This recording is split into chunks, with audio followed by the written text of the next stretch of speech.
and I'll just make sure I get my facts straight, and you can start the space. Of course, yeah. Thanks for that. Also, Chief. I mean, come on, bro. Your boy Trump's not going down for espionage, is he?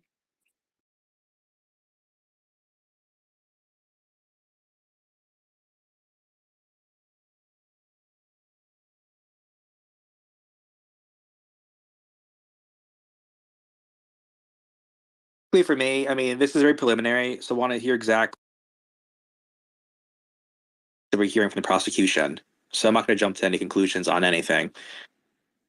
Yeah, that makes sense. And so while we get more information on that, we will most likely do a space on it, especially if the information that comes out is more pertinent and more impactful, then we'll definitely go into it.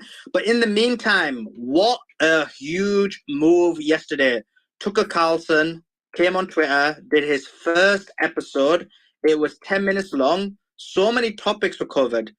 It was fire. Sarah, as the resident token liberal, I'm sure you were quaking at your boots. You were so excited when Tucker did his release. Please tell us. You know, I actually thought it was great. Did you see how many views he got? I think he got more views than he ever got on Fox News. So if I'm right, the last time I checked, and please someone give us the figures, it was 81 million in 24 hours. I mean, is that right? Has anybody got any updated figures? The last I had looked, it was like at 60. So, and that was hours behind. 90. Hours 90. behind. Yeah. It's 90.5 million as of right now. 90. Oh, Yeah, Sarah, 90.5 million right now. You know, we understand you guys are well behind. But 90 million. So just think about that. He was getting what, 3-4 million on Fox?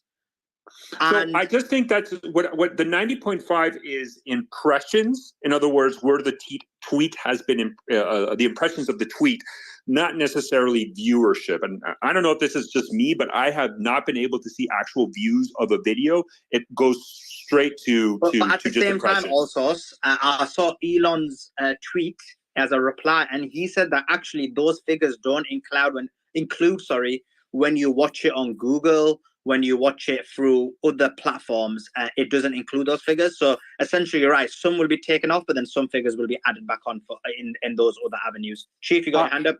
Yeah, on the contrary, is also like, so what is Elon considered a view? Like how long, like time duration do you have to watch a video for it to count as a view?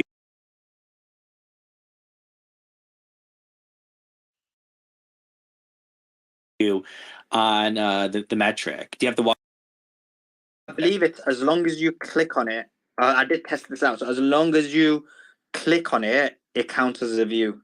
I think the Nielsen ratings figure of 3-4 million from Fox also maybe wouldn't count. You know, the clips getting distributed online from the Fox show and people using DVR or other kind of recording services. So I think the 3 to 4 million figure, that's just people who watch live. So that might be underrating the reach of Fox. Not to say that this couldn't have been more. I don't know, but TV networks have a crazy wide reach and so, like all kinds of places that you wouldn't necessarily expect. Yeah. But even then, when you look at the figures, massively more. You're looking at, even if you were to scale that 3.4 million and double it, you're still looking at almost 10 times more.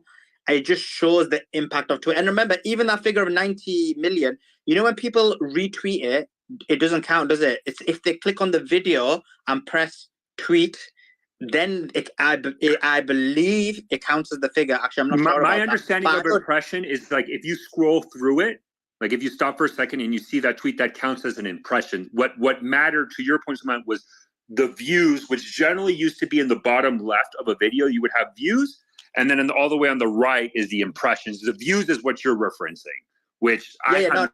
But what I mean is, let's say now you were to retweet, so not quote tweet and not retweet, but you know, you can click on a video and press retweet on the video specifically, and then you can write your own tweet. And then it says the name of the person. But you know, you can click on a video. Question one: does that count towards it? I believe so, but I think what's important, when we're talking. Are you sure? I don't think it does. You know, because I've seen videos where the original tweeter, his views were significantly less than a bigger account who retweeted by just clicking on the video and retweeting the video. But what I think is, I think when we're talking about this impressions, where I think it's important to highlight those, because I think, you know, clearly the reach is farther. But what I think is interesting about Twitter, though, compared to when he was in Fox, which is important to highlight, is in Twitter he has a global audience, right? When he was in Fox, it was U.S. media. Right. So let's say I'm assuming there's panelists here who don't live in the U.S. who, unless they went. Me, I don't live in the U.S. I couldn't watch Fox. So exactly. Now you can. So that, I think the reach, I think it makes sense that the reach, at least from a global audience point of view, because that's Twitter, it's a global platform, it will get a lot more also, compared to the US. 100%. Yeah. But that also makes it even more better, like that you're now reaching the world as opposed to just like the United States.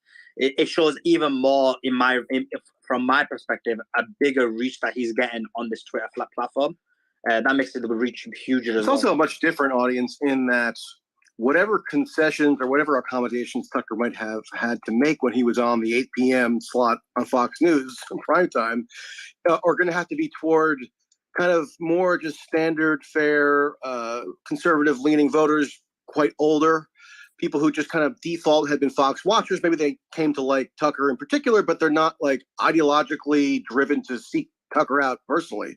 Those people don't necessarily have to factor into his calculations as to what to cover or how to frame certain arguments. Now it's much more of like a native Tucker, focused audience. I think you'll probably see. Michael, you actually you hit a point. If I can ask you a question, and then I know Mickey, by all means, if you want to jump in after Michael answers. But so here's my question, Michael, because I believe there was an email that Tucker Carlson sent out to kind of like that specific demographic, because that demographic that when Tucker Carlson was in Fox News was to kind of the older generation of Americans, right? And there was like an email sent that was like, hey, this is how you can watch my videos on Twitter, which I think, to your point, kind of, it's harder for older Americans, let's say, that used to watch it to now watch it on Twitter because they barely didn't have a Twitter account, et cetera. So my question to you, Michael, and is this, so is the reach better in the sense that, okay, now he's expanding to the demographic, but does he risk losing that base support that really carried his weight when he was Fox News, that really made him this powerhouse in conservative media? Does he risk losing that base of the older generations by going into Twitter, or do you think he will find a way to maintain that?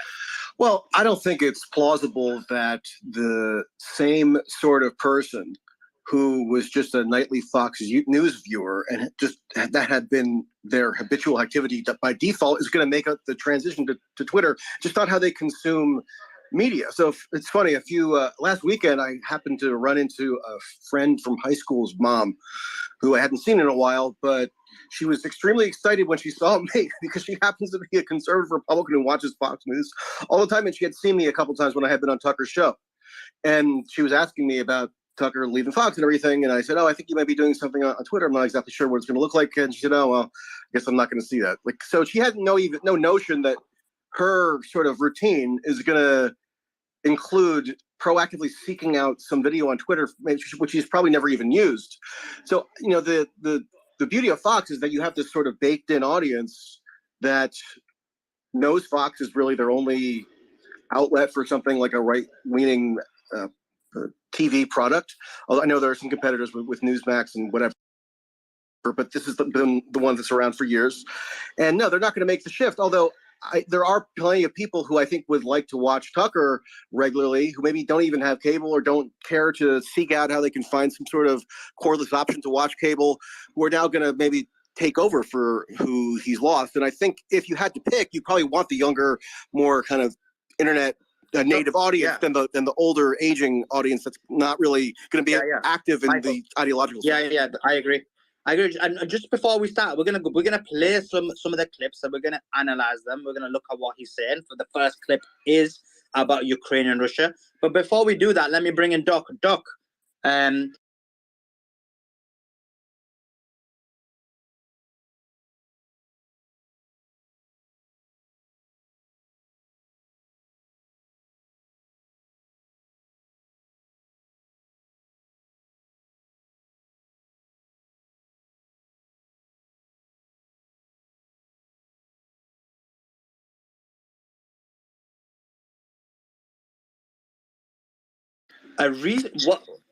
it's been reported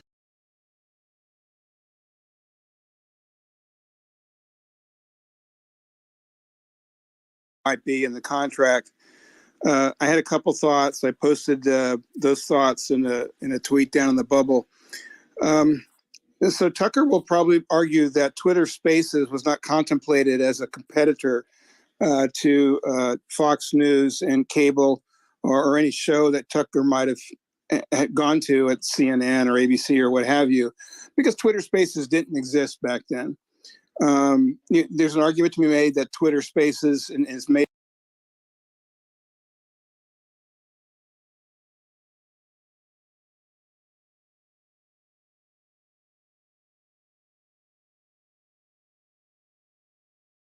that Twitter Spaces is going to kill the mainstream media. So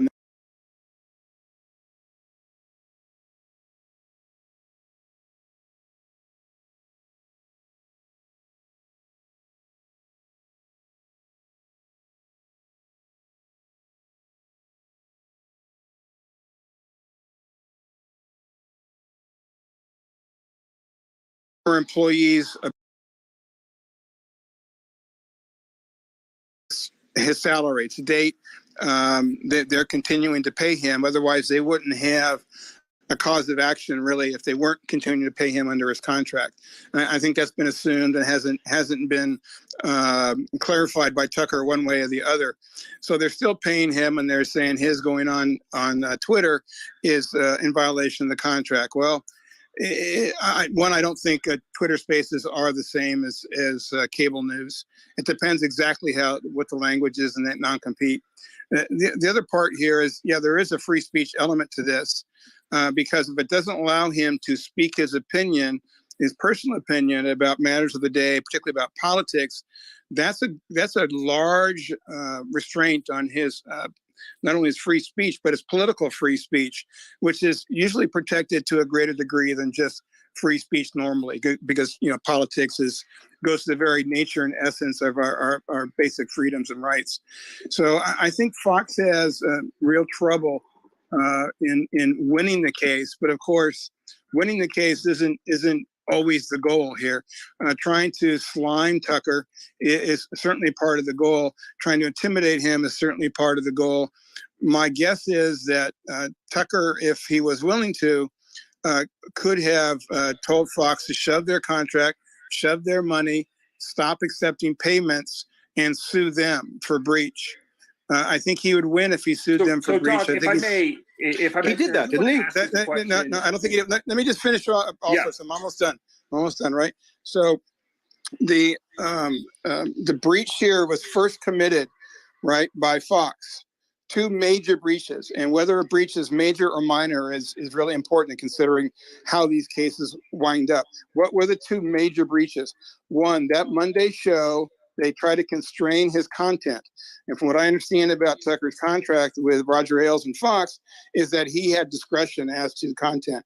So they apparently they stopped him because of Ray Epps reporting that he was going to do in a follow-up to this story he did the previous Friday. The other major breach was that they took him off the air for his content. So I think Fox is a major breach. When a party commits a major breach like that, that allows the party who's been damaged to breach in return. So that's what I see. I appreciate that, Doc. Thanks, Sarah, for calling me king. She's always sending me good messages behind the scenes. But anyway, guys, we are ready to start. Halisi, are you ready for the first clip? I absolutely am. Hi, Suleiman. Hi, also. Do you want to play the first clip and then we will then analyze it? I know you guys have got your hands up, so you can just drop in whatever points you want when we get to them. Go ahead, Halisi. So really, once the facts start coming in, it becomes much less of a mystery what might have happened to the dam. Any fair person would conclude that the Ukrainians probably blew it up, just as you would assume they blew up Nord Stream, the Russian natural gas pipeline, last fall. And in fact, the Ukrainians did do that, as we now know. Sorry, someone's mic was open, I think Lee's, and that's why there was an echo. Do you want me to play it again? Yeah, please. Lee, would you like to just mute your mic, please? Thanks. Any fair person would conclude that the Ukrainians probably blew it up, just as you would assume they blew up Nord Stream, the Russian natural gas pipeline, last fall. And in fact, the Ukrainians did do that, as we now know. Yeah, so my quibble with that, I'm curious if anybody agrees with this, is if I were in Tucker's position, my focus would be more to cast out or show the flaws of the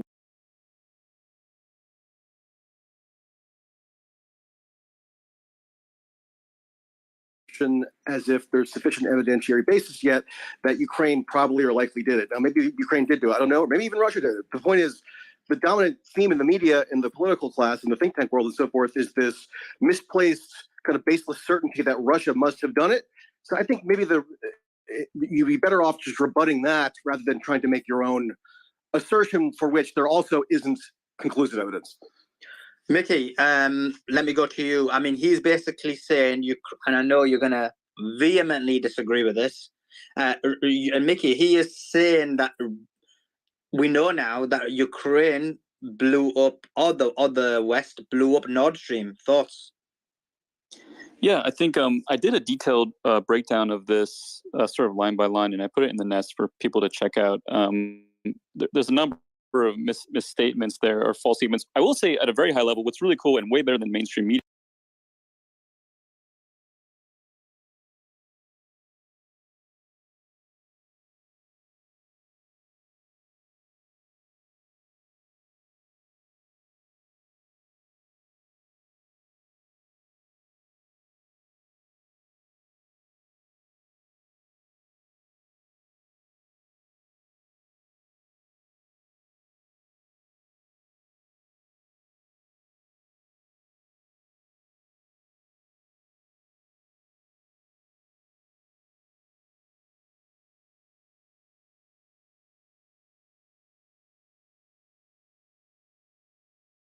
as you can directly under post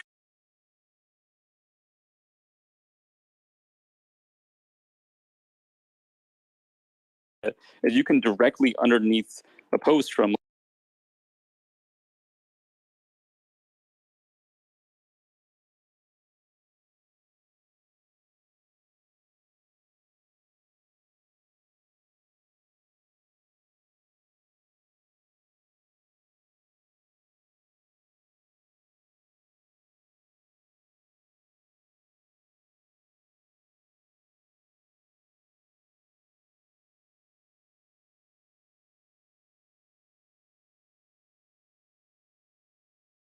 Ukraine, Russia, or if it's some unhappy accident. But if you just look at the tweet I put in the chat, you'll just see how much misinformation is in that. And what's cool about Twitter Spaces and the fact that he's doing it on Twitter is it gives us a chance to push back directly to him, and we can exist in the same sphere. I think that's awesome. Nicky, that's the good thing. You can push back in the replies, and someone who disagrees with you can then retweet you. And that was my whole argument. Like, that's the great thing about Twitter. We don't need community notes. People have the ability to reply and quote tweet themselves. But Lee, let me bring Lee in. One second, Mike, please. Let me get some people in, please. First, Michael. Lee, I mean, Mickey is just putting some of the blame, or a lot of the blame, on the feet of the Russians. Do you agree? Do you think the dam was basically blown by the Russians? Covering the O.J. Simpson, Nicole Brown murder would have been better if we look into the option that she committed suicide on her doorstep. Should we look at that? So do you want to elaborate on your point? I know you're giving an analogy, but if you want to elaborate. My analogy is absolutely absurd that Russia would do this. It makes no sense whatsoever. And what we've seen, who killed Yuri Dugina? Russia, Ukraine. Ukraine killed Yuri Dugina, and they blame it all. Ukraine's pattern is very clear here. They do things and then they blame it on Russia. They blame everything on Russia. Okay? And they're always liars. And I think treating them like Ukraine has a serious point here. What are you talking about? Why would Russia do this? It makes no sense at all. Okay, yeah, I mean, that makes sense to me. I mean, we are going to get into this a bit more detailed. Scott, thanks for joining us. I believe that you are anti-war, generally speaking. A lot of your libertarian fans were excited that you were on. They were dropping me messages. So thanks for coming on. Happy to be here. So what's your thoughts on actually, because you'll probably give a quite a balanced position on this. What's your thoughts on who blew the dam and who blew the Nord Stream?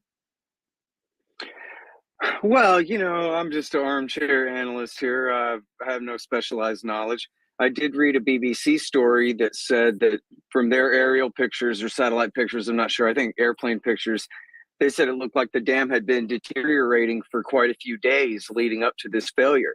So maybe nobody blew it up. Maybe it was just neglected to death, or possibly it was the result of, there was a story in the Washington Post where they said the Ukrainians had taken some cracks at one of the floodgates with a HIMARS, and I guess to test and see, and I guess it's possible some of that damage finally worked its way through. I don't really know. I agree that with what Lee said, that it makes no sense to say that the Russians would do it, and I don't know if anyone can verify this. I did see on Twitter someone was saying that all the dams upstream are on full blast. So that goes to show how the Kiev government, looks at it, assuming that that's correct. And you would think that if it was the Russians who did it and the Ukrainian government was upset about it, that they would be trying to shut down all of the floodgates on the dams upstream, and apparently they're not. So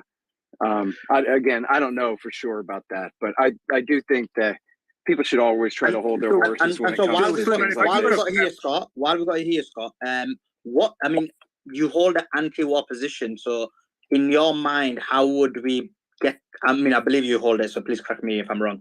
So, in your mind, how can we get to peace based on the current situation? Sure. Well, I am the editorial director of antiwar.com. So yeah, that's kind of my deal. But look, I think I'm writing a book now. It's way too long, and it's going to take me probably till the end of the year to finish. It's called Provoked, because they keep saying unprovoked, and that's just not true. It is the United States that caused this to happen.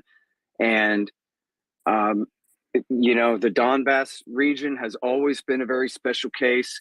Boris Yeltsin even threatened to invade in the early 1990s unless he got, a good enough deal.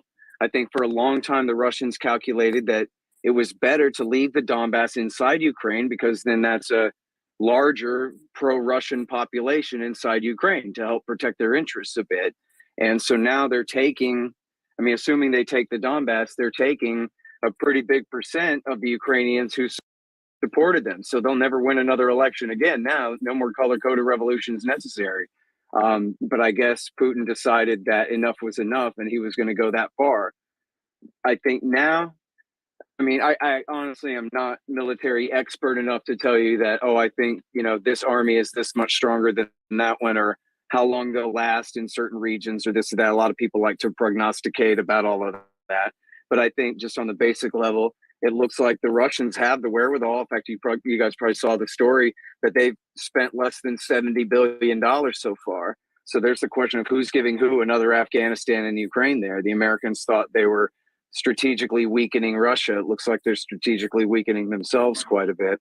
And the Russians still, at the end of the day, they have millions more fighting age males that they can conscript and send into battle. I don't know, but I think it's a reasonable conclusion that Putin has decided that as long as it takes, he's going to keep this up. Maybe not as big a war as it takes, but as long as it takes, that he's just going to wait us out. And then, sorry, to get to your question, I think ultimately, look, the Russians have supposedly annexed 4 provinces. I think they're going to keep 2, and then probably maybe 2.5, because they're going to need an easement to the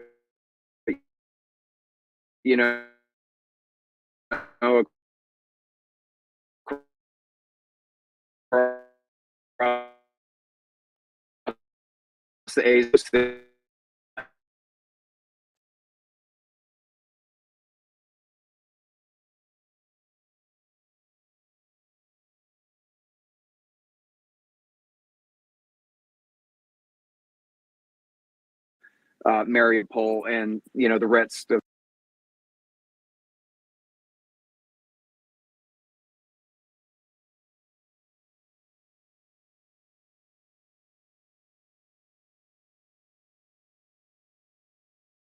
that argument with Kherson and Kharkiv that Ukraine would never seize it, and they did.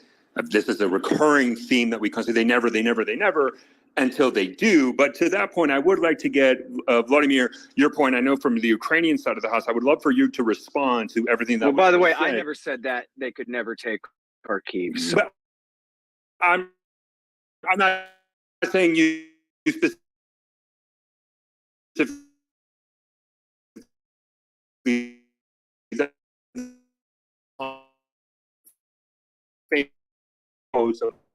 like a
do not know how this war will end.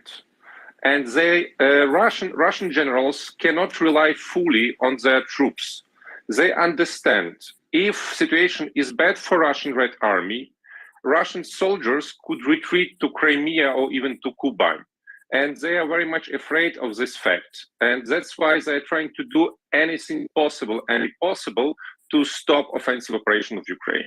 That's why with 100%, it will end in the disclosing of information.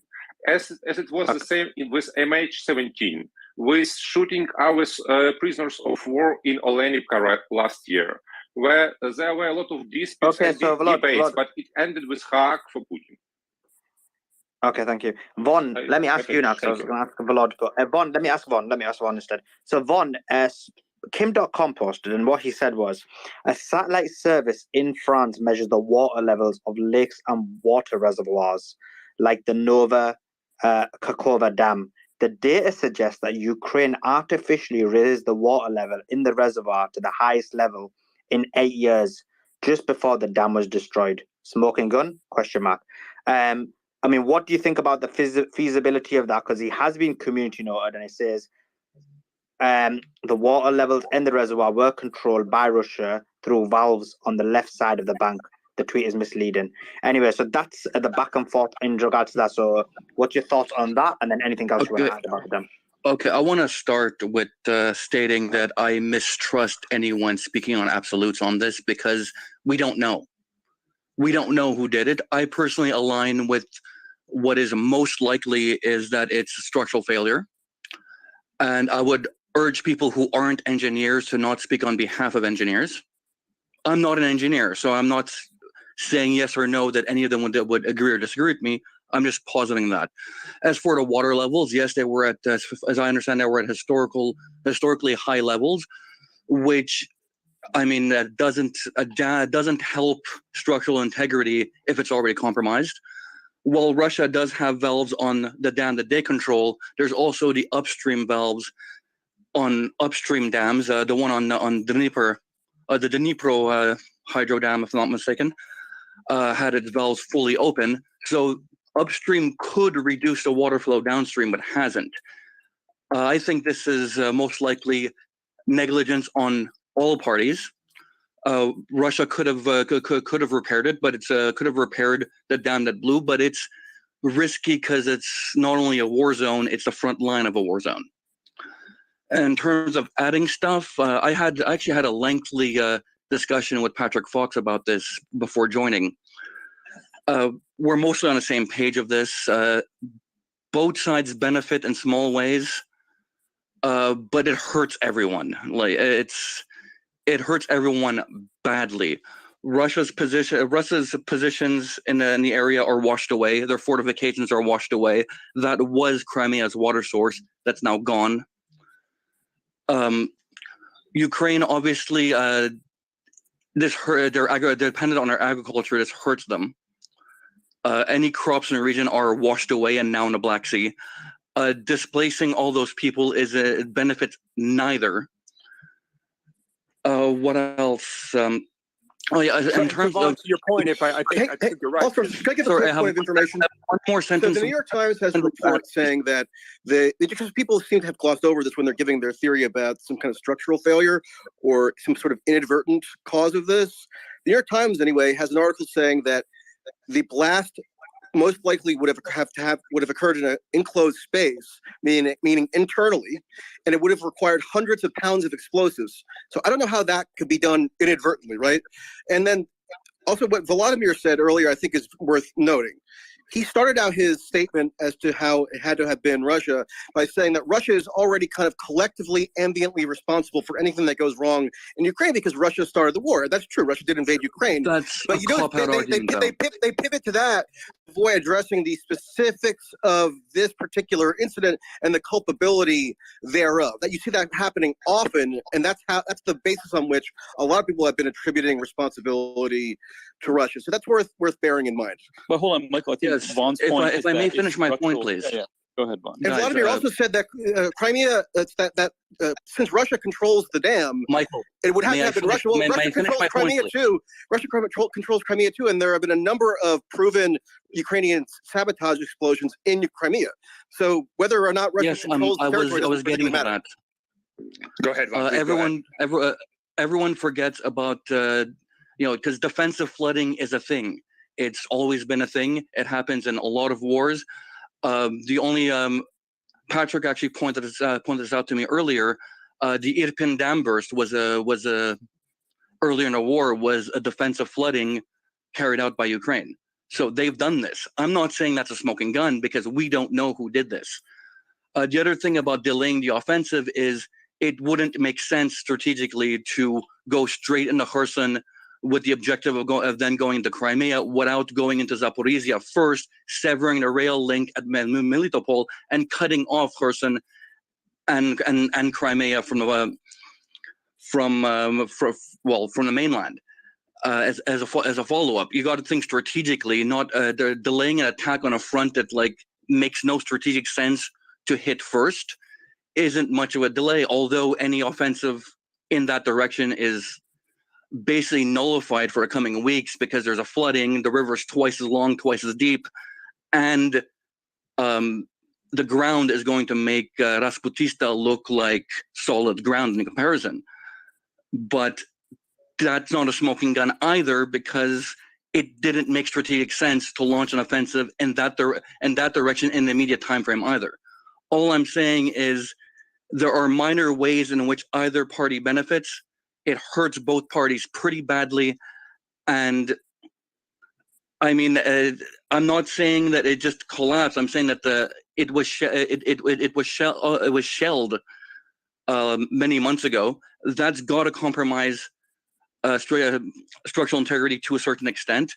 Having historically high water levels, because as you know, there's pressure, and water causes pressure the deeper it is. And dams are designed to hold a certain amount of water, and they can hold more than that, but not for very long and not with compromised structural integrity. So I'm still going with until we have a smoking gun and more evidence on who did it. My assumption is that Neither did it, not on purpose anyway. But how is that consistent with an internal explosion that required hundreds of pounds of explosives? I don't know, Michael. I obviously haven't read the same article you have.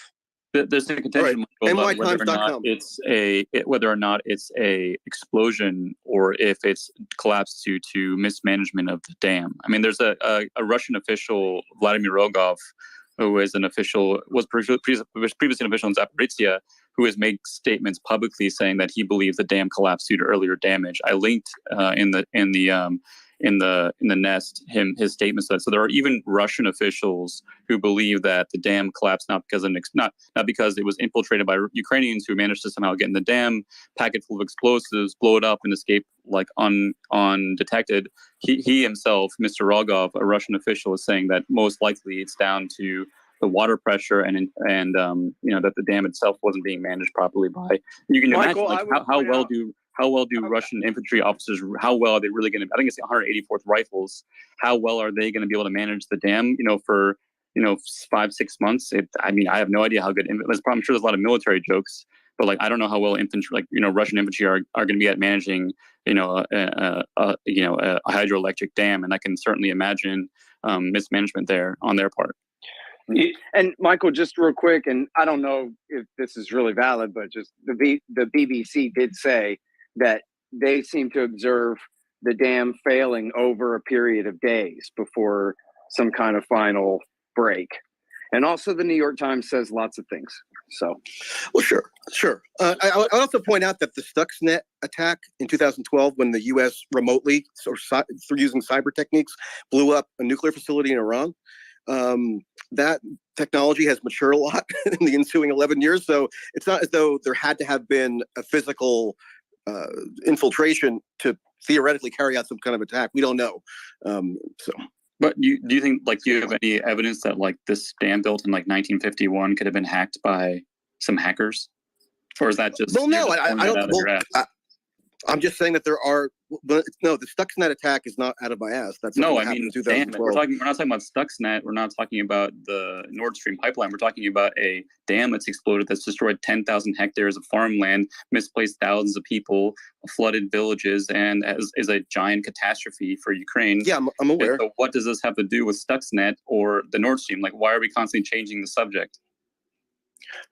I was only mentioning that there are techniques by which sabotage explosions could theoretically be carried out in whole or in part remotely. I'm not asserting anything with any certainty as to that being the case here. I'm just saying it's one of many potential possibilities, whereas, some people are convinced one way or another that it had to have absolutely been their, reviled party. And I think there's just more ambiguity than you allow for. So let me go to Khaleesi before you play. Sorry, go ahead, Lee, and then I'll go to Khaleesi, and then she can play the next clip. Go ahead, Lee. I just wanted to take it back to Tucker for a second. I think that all this discussion is interesting, especially that Tucker, on his first show, that he knows is going to be watched, okay? He knows how big this first show is. He chooses to go with something so controversial and so anti-mainstream narrative. I think that's very significant. What do you guys think? Yeah, I agree, Lee. You're quite right. Obviously, a lot of the issues that he talked about, he even talked about aliens. So he went all in about a number of issues. So we'll talk about those issues. Before we do, Khaleesi, another thing as well, the space is getting bot attacked by some DNG nerds. But yeah, it is what it is. Let's go to Khaleesi. Khaleesi, what's your thoughts? Yeah, I actually, I'm glad Lee raised that point because I wanted to come to that. I think, Michael, you started off after the clip talking about Tucker's position on this. So when we look at mainstream media, every article we may read on the dam and the Russia-Ukraine conflict is written by a journalist, and that, whatever that output is, they're taking a position. And Tucker Carlson is a journalist at the end of the day, and he will take a position, albeit on a different platform. And I was looking at some of the headlines in the UK today. So just to give you a couple, Politico. Rishi Sunak blasts Russia's new low as MI6 investigates the dam explosion. The Times. Russia bombs rescue workers and civilians in flood zone. The Independent. and this is the last one I'll read, but it gives you a flavor. Ukraine-Russia war latest, Putin's dam attack sends exploding mines floating, like literally. So when the mainstream media is taking such a one-sided position, he is a journalist. And, when you say, well, what are his basis on, I think it was in October 2022 last year, I think it was Vasily Nebenzia, who's the permanent representative to the United Nations, sent a letter to the UN Secretary General and said, you know what, they are planning to destroy this dam, the Kiev regime. And I want you to do something about this. And there was silence in return. So maybe they had some intelligence. Maybe Tucker knows something. I just don't think we can knock him for that. That's all I wanted to say. Oh, I wasn't trying to knock him. Just to be clear, I was just saying that in order to get consistent, asserting the opposite position to the one that the mainstream carries.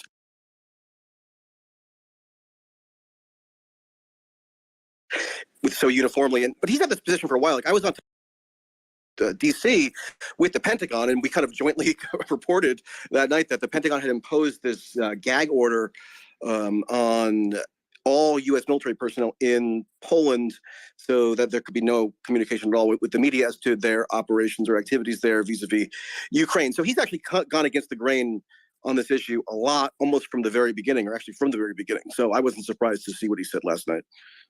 Right, let's go to the next clip. Khaleesi, please go ahead and play. No one who's paid to cover these things seemed to entertain even the possibility it could have been Ukrainians who did it. No chance of that. Ukraine, as you may have heard, is led by a man called Zelensky. And we can say for a dead certain fact that he was not involved. He couldn't have been. Zelensky is too decent for terrorism. Now, you see him on television.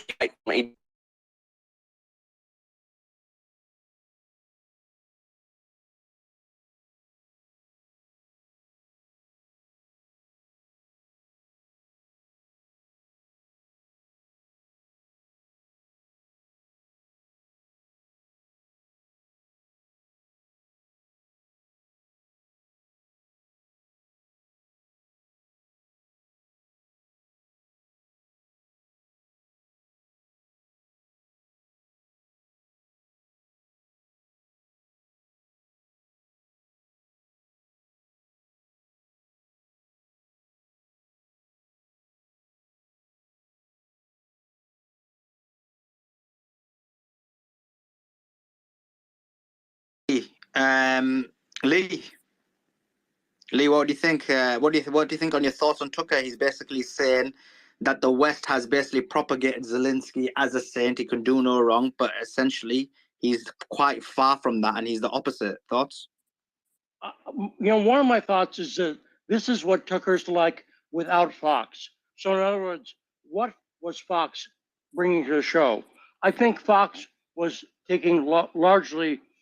You got to remember one of the things that predated this was the Magnitsky Act, Bill Browder's Magnitsky Act, and that was funded by Rupert Murdoch and Fox News. But Fox News funded the Magnitsky Act, and so I think they were putting some pressure on Tucker to take a pro-Ukrainian position, and Tucker's just not buying it. And guys, I'd like to hear your thoughts. I mean, Tucker also said in that comment that Zelensky is persecuting Christians. Vaughn, is he right? I mean, okay, I have beef with the way he's framing this. Flav, I flopped. I should have went to you at the end, Vaughn, because you always get like. Well, Zelensky submitted a bill to the Ukrainian parliament to outlaw the Russian Orthodox Church in Ukraine, which is literally true. That's happening. That's right. That's exactly right. Yeah.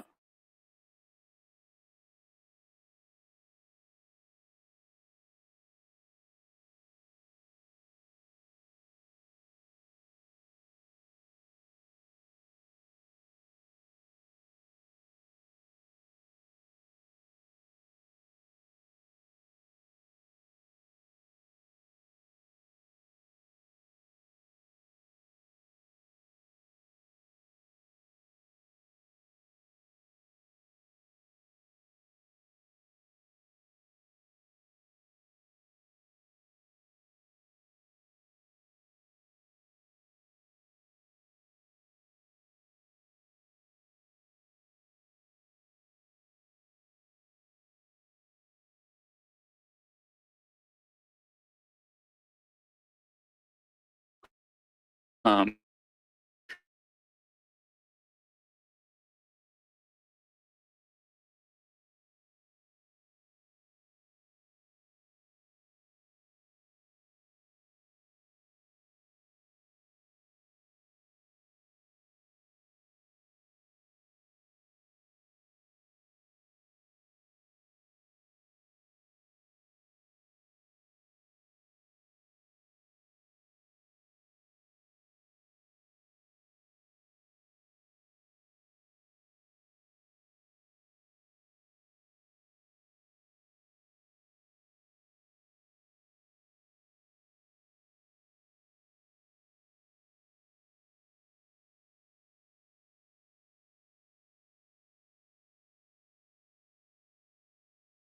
he's an absolute saint. Like he's making the claim that we're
possibly done.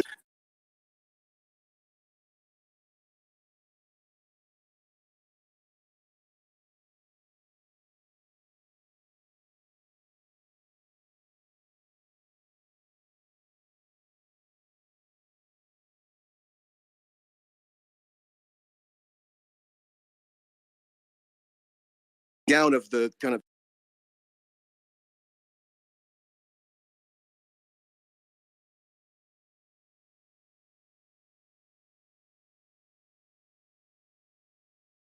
he's clearly a journalist. I mean, you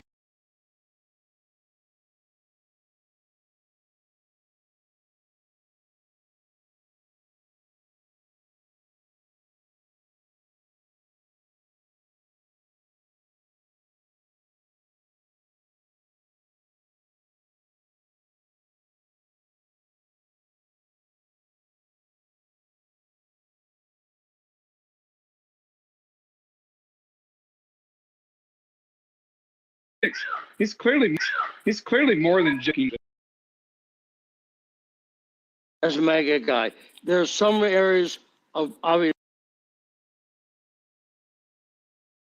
overlap.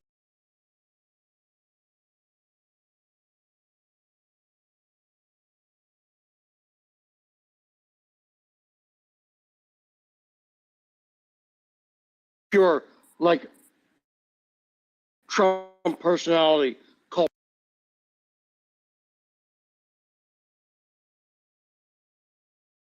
Any decent journalist worth their salt is going to be a little bit, you know, of a provocateur, because if they're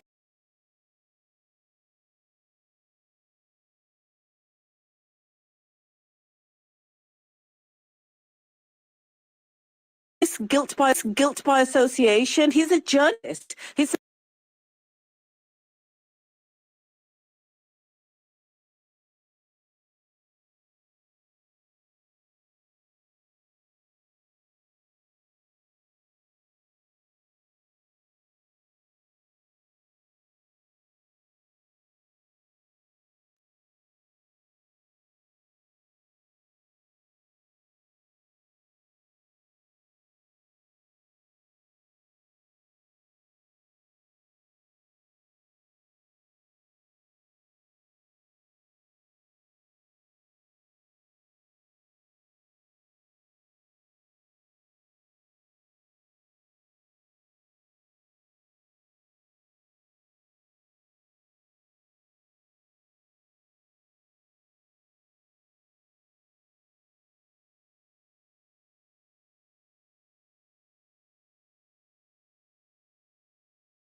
the interview by Western journalists. I mean, that's my Well, answer to that's that. that's And why you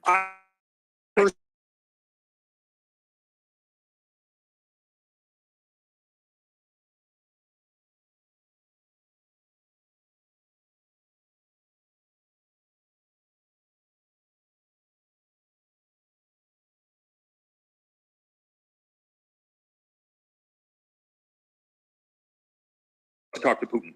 I mean, can you imagine you're a journalist? It is from Twitter and from independent journalists that I know. It's not a level playing field. Let's not even pretend it. Oh, no, I'm not sorry. I didn't mean to say that it was a level playing field or at all. I mean, I was in Europe myself and saw that the banned channels come up on the TV in the EU was just like a black screen, or at least did at one point. I mean, it's ominous. I'm just saying that because Putin has, for whatever reason, not engaged with American media since the war started, then of course it makes perfect sense for Tucker, if he can, to pursue the possible opportunity of securing an interview with Putin, because maybe he just has particular assets or he's best positioned to do so. So the idea that that should confer some sort of sinister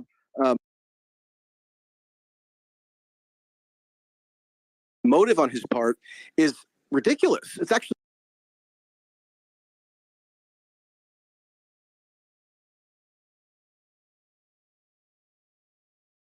would do. And I just want to point out. Sorry, go ahead, Lee. Go ahead, Lee, and then Khaleesi can play the next clip. Go ahead, Lee. Thank you. I just want to point out that the NSA was spying on Tucker Carlson. Tucker revealed that the NSA was spying on American journalists. I think that should concern people. I mean, I think isn't Americans used to it now, just being spied on. It's just accepted, unfortunately. Khaleesi, next clip, please. Is the alien one coming next? I don't know which one it is. I'm just going to go ahead and play it now. Give me a second. See, there's nothing dark here. Just two middle-aged guys celebrating the killing of a population. They don't seem like the kind of people who'd enjoy flooding villages or starting a famine. And in any case, who cares if they are? It's really not your business. Your job is to support Ukraine. Watch Nikki Haley, a Republican candidate for president, explain this principle on CNN. A win for Ukraine is a win for all of us. And for them to sit there and say that this is a territorial dispute, that's just not the case. To say that we should stay neutral, it is in the best interest of America. It's in the best interest of our national security for Ukraine to win. We have to see this through. We have to finish it. See? It's very easy to understand. It is vitally important for you to support Ukraine because it's necessary for Ukraine to be supported by you. Your support is mandatory until it's finished, whatever it is, and whatever that means. So shut up and support Ukraine, or else you're in trouble. Back when they still taught logic, statements like this were known as tautologies. Something is true because it is. The more you repeat it, the truer it becomes. It's a self-reinforcing reality. There was a time when tautologies were considered illegitimate arguments, not to mention hilariously stupid. Only dumb people talk like that. Now everybody in power talks like that. Diversity is our strength. Trans women are women. Zelensky is Churchill. It's all self-evidently true. Doesn't need an explanation, and don't ask questions. Sound familiar? Of course it does. That's the pap they're serving us day after day in steaming, lumpy portions. By this point, it's possible that American citizens are the least informed people in the world. Suleiman, before we continue on this point, I do want to just provide an update. It just broke on CNN. Apparently, the Justice Department this is the first time, by the way, the Justice Department just informed Trump's legal team. This before we only had reporting. This is the first time that they officially informed Trump's legal team that he is the subject of an investigation into the mishandling classified information. So now we have the Independent report earlier. We also have the Washington Post. We have the CNN reporting as well. I think the case of the classified documents and an indictment against Trump is going to get an indictment is going to come soon. All the reporting is pushing to that. So I did want to provide that just for our listeners, and I think we will have to do a space soon about this, but a lot of this information is breaking right now. Go ahead, Suleiman. Yeah, that's major. That's major, but it was expected. We know that after Trump, they want to take him down. So Halisi, I mean, sorry, before I go to Halisi, let's go to, Halisi. Halisi, Nikki Haley, his argument is, and I think Nikki Haley is a good example of that, of the rhinos who are basically perpetuating the war. It's Ukraine wins or we're going to go to the end. Is Tucker right in highlighting that in his newly found, I wouldn't say newly found because he had that position anyway, but something he's now able to perpetuate that position without being censored, without any kind of restrictions from Fox? Yeah, see, what I will say is if I link this clip to the previous clip, I think the way he's speaking is literally breaking down. And his last sentence in the clip we've just played is that, it's a direct message to the American people. And when you look at what he's saying, he's actually giving them a wake-up call. So initially when he was talking about Zelensky, there was pure sarcasm there. Let's forget the fact that he's with BlackRock and let's forget all of his, corruption and everything else. We have to support this guy. So he's talking to them in that way because he's bringing an awareness and anything he said in this clip, it's factual because Nikki Haley has said this. The truth is America has staked everything and more. Like I think between January last year and January this year, 49 billion. By January this year, we're now in June. I don't even want to know what the figure is now. That's American taxpayer money. And you know what? There is no end in sight to this conflict. Russia isn't going anywhere. I think Russia's holding its own against the Western world and NATO countries flat down. I think there's no end in sight. And I think America's gambling far harder than the stakes are worth it, to be honest, for America. So he's calling it out. And I think he's actually doing justice to the American citizens. To be speaking, he's holding truth to power, and I'm really glad he is. Let me go to Mickey. Mickey, I know you've got a different position, but my question is this specifically, and then obviously please expand on it and how you wish. But isn't he showing that he's different? He's different to the mainstream media narrative. He is providing an alternative, even if you disagree with him, which I know you do. It's an alternative idea and position, and finally we're able to get that. What's your thoughts on that? And then please do expand on whatever you want. I think it's maybe alternative to what you're seeing in the United States. Pretty, I would say, pretty down the middle, maybe even a little bit more extreme than what you're getting in some parts of Russia, maybe less extreme than other parts of Russia. I think it's pretty mainline for his comments that he's making. And I would say, certainly he's doing it from his own house. He's, basically becoming you know, an influencer in his own way. And, you know, I think that's interesting. And I do like that it's on Twitter so we can push back directly to him. I do think, though, and I don't know if you guys did this on purpose, but the first thing he was saying in the very beginning of his video, when he first introduced something, that was sort of line after line, like not factual statements. And that was like a weird one. It was like, why start out? I think Michael was saying this, like, why start out saying things that are kind of inaccurate? What's the point of starting out like sort of fire hose style? And then throughout the course of the thing, it sort of became a little bit Alex Jonesy by the end. I mean, he's talking about aliens and shit. So I think, you know, he's definitely going for that shtick. He's trying to kind of differentiate himself and be more in that line, maybe trying to take some of that, you know, those customers. But, you know, I think the statement he's making, you know, he's basically acting like people are forcing people to support Ukraine and calling Zelensky like a rat-like person. I think it's all sort of like intended to evoke a certain kind of energy that frankly is a little bit distasteful, and he's using a way of that's not very convincing. I wish he'd, you know, been more evidence-based and presented a little bit more facts. Like a lot of these he said are just not true. What Tucker said about aliens. Please accurately state what he said and what's being. We're gonna play that. Don't worry, Lee. We're gonna talk about I'm aliens. excited for We're the gonna alien get piece, there. man. I'm like pumped for it. I'm so Mickey, excited can I for just it say as something well. to Mickey? I am waiting for that bit. Let's Can I go, just say baby. something to Mickey? Mickey, you focused on the rat-like. He also said comedian turned oligarch, persecutor of Christians, a friend of BlackRock. So all of these things are factually true, but yet you chose to focus on the rat-like and said he shouldn't have used that term. I mean, what about the rest of it? He's an oligarch, he's a persecutor of Christians, and he is a friend of BlackRock, right? He's had BlackRock in Ukraine looking at how they're going to rebuild Ukraine already whilst the war is going on. Well, he's not an oligarch, right? Like for example, like Vladimir Putin's also not an oligarch. He's like the elected president of Russia. You can argue whether or not still it's democratic, but like an oligarch is a very specific thing. He's not an oligarch. He was an independent candidate for president who won on the back of what was two very, very difficult presidential elections for Ukraine. The Christians thing is like really silly. I mean, basically what happened was like the Russian Orthodox Church was, you know, is an instrument of the Kremlin, just the same way that the Chinese Catholic Church is an instrument of the Chinese government, and they of course they kicked him out, but that doesn't mean that he's persecuting Christians. I mean, like 99% of the military is Christian. To say that he's persecuting Christians is pretty ridiculous. And I think all of it is like this sort of fire hose way of like it's very interesting that you don't just like he's not sticking on the subject, right? You have like what is, you know, the equivalent of like a nuclear bomb going off in Ukraine, tens of thousands of people displaced, 10,000 hectares of fertile land gone for maybe ever, you know, tens of thousands of barrels of oil and chemicals swept into the country. It's very important to figure out who did it. And he kind of danced around it, made up a bunch of stuff.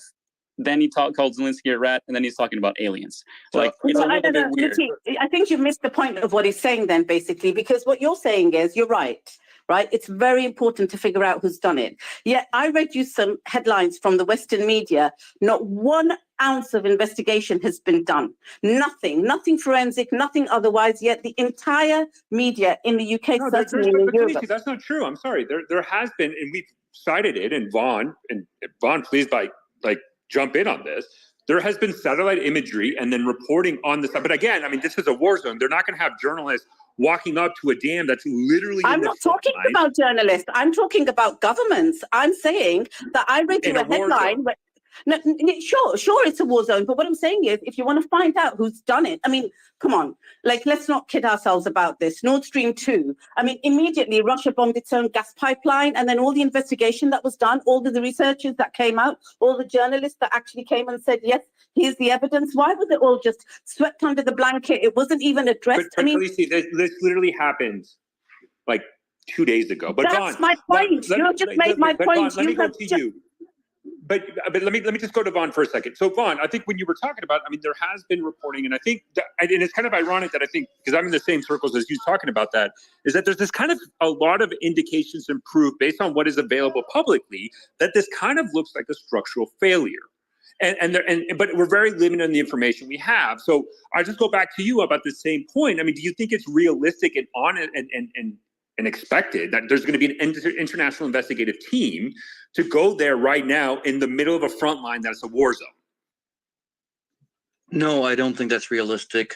Neither side is going to agree to a ceasefire. Zelensky has said straight up that a ceasefire is impossible. So even if Russia were to agree, it's not going to happen. We're not gonna know until well after this is over. But like I said, we don't have enough evidence to suggest one side or the other. So the front runner, logically, is structural failure. We have to go with that because we don't. Again, I have to stress this: we do not have enough information to implicate one side or the other. You could thumbs down on that all you want. That doesn't change. You That don't doesn't have change. any information. You don't have any information that has structurally failed either. That's just your default because you don't have any information. No, You Doc, basically there don't is. know. There, We can say that. there has been. I'm sorry, because in a lot of the spaces that Von and I are involved, we had engineers. If you look at the video, it doesn't appear as an explosion. At least initially, there was one space I was on yesterday where I had literally an engineer saying, an EOD specialist, an explosive ordnance disposal specialist, say, I just don't see evidence of explosion based on this. And by the way, you're not going to knock out a dam with a HIMARS rocket. Like, that's just not, like, anybody who's a targeteer knows you need a substantial amount of explosives. But go ahead, Von, continue. Oh, yeah, I agree with you on that. A HIMARS isn't going to take it out. Like I said, I'm not a structural engineer, but I have to presume kinetic impacts and outside explosions might, combined with increased water pressure and from increased water levels, might compromise structural integrity. Also, add in neglect and maintenance. I'm not saying it's my default, it's my go-to because for whatever reason, and I can't prove it. I'm not trying to prove that it's structural failure. I'm stating that we have more evidence that points at that than to anything else. Therefore, it's a front runner. There's a huge. Can I just say something? Yeah, Ron, I actually could yeah, you know what? Maybe that is the case, but that's the point I'm making, right? So what I'm saying is that all of the mainstream media in the West here today and yesterday have automatically labeled the blame at Russia and said Russia blew this up. And also, you were talking about satellite imagery and everything else. What I'm saying is they haven't had enough time to investigate. There is no investigation. And I don't know what satellite images you're talking about, but I'm saying it's very convenient for the Western media to blame Russia. What Tucker Carlson is doing is he's giving an alternative perspective, saying, hang on, guys, let's take a step back on this. Could there be an alternative view on this? That's all he's doing, is trying to wake people up. We're all in principle on the same page, the three of us here. There isn't enough evidence to suggest either. But Tucker is kind of doing the same thing that that everyone else is doing, except in reverse. Everyone else is defaulting to Russia. Yeah, but I like it, Ron, because there's not many people doing it in reverse. So I like the way he says it. Yeah, but it's not. But it's not. We don't have enough evidence. So lamenting that one side is doing it without sufficient evidence, and then praising the other for doing the same thing in reverse without sufficient evidence. But he's never said actually in any of this that it was, America or Ukraine behind it. He hasn't categorically said that, has he? I'm pretty sure he did in a second clip, but it might be sarcasm, it might be tongue in cheek. But all I'm saying is I don't like what he's doing because first, the framing is unnecessary. Second, we don't have enough evidence to suggest, again, I don't know how many times I have to repeat this. We don't have enough evidence to implicate Ukraine or Russia. Now, there's an info war going on. We all know this. And any opportunity not seized is a wasted opportunity. I don't fault anyone for running with it. What I am saying is that there isn't enough information, and we have to call out people on either side doing it because the methodology is non-existent, and methodology is more important than anything else. Right. Just before we go on, sorry, continue on. Yeah. So just before we go on to the next clip, hopefully it's the aliens one. They are being bot attacked, so maybe it's the aliens who sent it. We'll find out soon when we play the Tucker clip. But before we do, Piotr, I know you got some thoughts on this. Please go ahead. Thanks, Suleiman. Yeah, I'm not really interested in the UFO stuff. I mean, bro, number one, why not? Why not? Well, I'm interested, but come on, man. It's UFO. They're bot attacking us, Piotr. He's an alien, bro. Okay. I'm kind of interested. But I mean, UFO is fascinating for me. I love astrophysics, but I mean, number one, I would just say, why are we so obsessed about one specific guy's opinion? I know it's Tucker Carlson, and he is sort of the front face of the alternative perspective on the war in the US, and very much opposing the narrative of the Biden administration or NATO and so on. But I just, again, it reminds me of sort of the idealization of sort of celebrity figures. I frankly don't care as much as what he thinks. He's but one voice as much. I listen to people who are actually on the ground who may be pro-Russian, but actually maybe have evidence that suggests it is Ukraine, firsthand. Personally, I think that's more important. Secondly, I would say, I really agree with Vaughan on this, which is that we just don't know. And that's not me jumping to the defense of Ukraine immediately. I'm trying to be balanced in this one, because I think the dam is much more reflective of this fog of war. Right? We've now got 3 incidences where we don't really know who the perpetrators were, right? Nord Stream 1, or Nord Stream, the Kremlin strikes, and now the dam. And I think that, if we take a step back and look at this, there are 4 plausible options. 1, Ukraine did it. 2, the Russians did it. 3, it was an independent actor or group. Or 4, it was environmental and structural integrity. Now, there is evidence to suggest that the Russians were raising the level of the dam to one that was on an unviable limit, putting pressure on the dam, so structural integrity. There's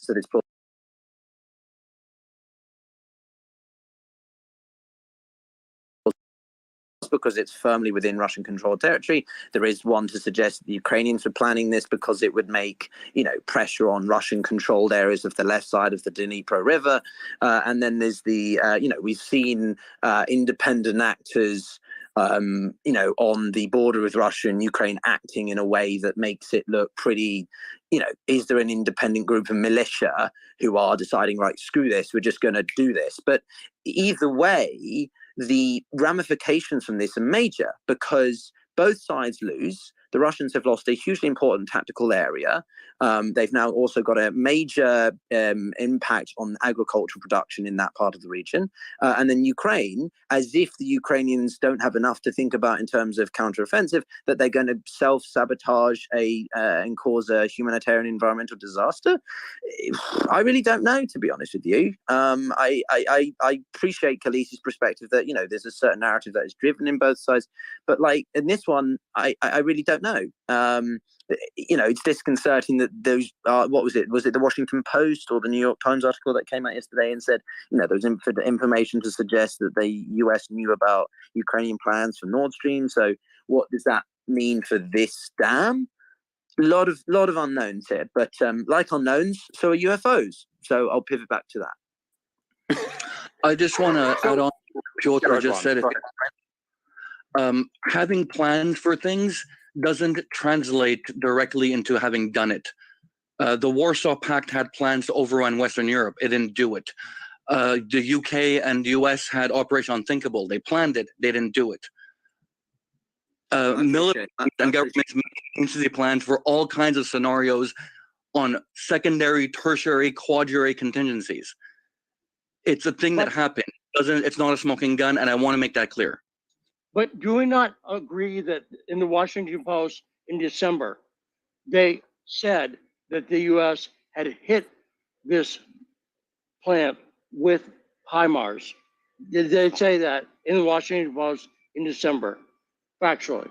Well, Lee, what I would say is even if they had, the way that the dam has blown, you're not going to do that from an external aerial strike to back up all sorts. So this has to have come from an internal explosion from within the dam. So what does that mean? Either the Russians did it or the Ukrainians did one. The dam has been in place for 65 plus years and has not shown any signs of major structural, disintegration. And suddenly it goes right about the time that we're seeing a potential major counteroffensive taking place. The alternative to that is that the Ukrainians did it because they want to distract Russia so that they can, launch a major offensive in sort of, I'm speculating, right, in Kharkiv. But why would they cause such a humanitarian disaster, which also causes risks to the Zaporizhzhia nuclear plant, right? It doesn't add up. Why So would they hit it with HIMARS? Again, the post because they would hit it with HIMARS because there's a bridge that passes over it, so Yeah. it's a strategic target. Exactly.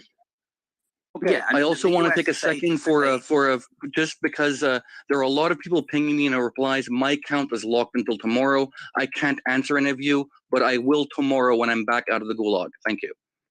You're in the good. I think it's also the fact Seb's up, but I would just say that I think it's the tactical benefit from the Russians doing it is because it slows, at least in some people's theories, a Ukrainian offensive using the road that goes over the dam or near it. But the Ukrainians wouldn't necessarily overly rely on that area when they've got an entire other part of Ukraine to launch a counteroffensive. So again, sort of suggestions about it being to deter a counteroffensive from Ukraine in that area is not very plausible. It's not the land bridge. It's not as strategically significant. And again, it just causes huge, 40,000 people have now been affected, 80 communities. This is a major headache for the Ukrainians and to a certain extent the Russians. Right. Okay. Let's go, Sebastian. Actually, thanks for joining us. I'd like to hear your thoughts before we play the next clip. Yeah. Thank you, Suleiman. So first things first. This isn't a show. Okay. 9 minutes of reciting every conspiracy theory except for Bigfoot and the Loch Ness Monster. I mean, I was woefully disappointed. And he is a former colleague of mine, but that was clickbaitery. I mean, to even throw in there a kind of 9/11 truth thing. This was unbecoming. And I know he wants to create a following and a new platform brand, but that was just outrageous. With regards to the Ukraine story, again, real sleight of hand.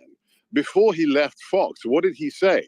He was pumping the absurd Seymour Hersh story that Biden, who's afraid of his own shadow, somehow with the Norwegians did the biggest covert operation in modern history to blow up the Nord Stream. It was us. It was the Americans. And then what does he say yesterday on his show? He says, and now we know the Washington Post has confirmed it was the Ukrainians. So is it the Americans or is it the Ukrainians? And are you saying it's the Washington Post that's telling the truth?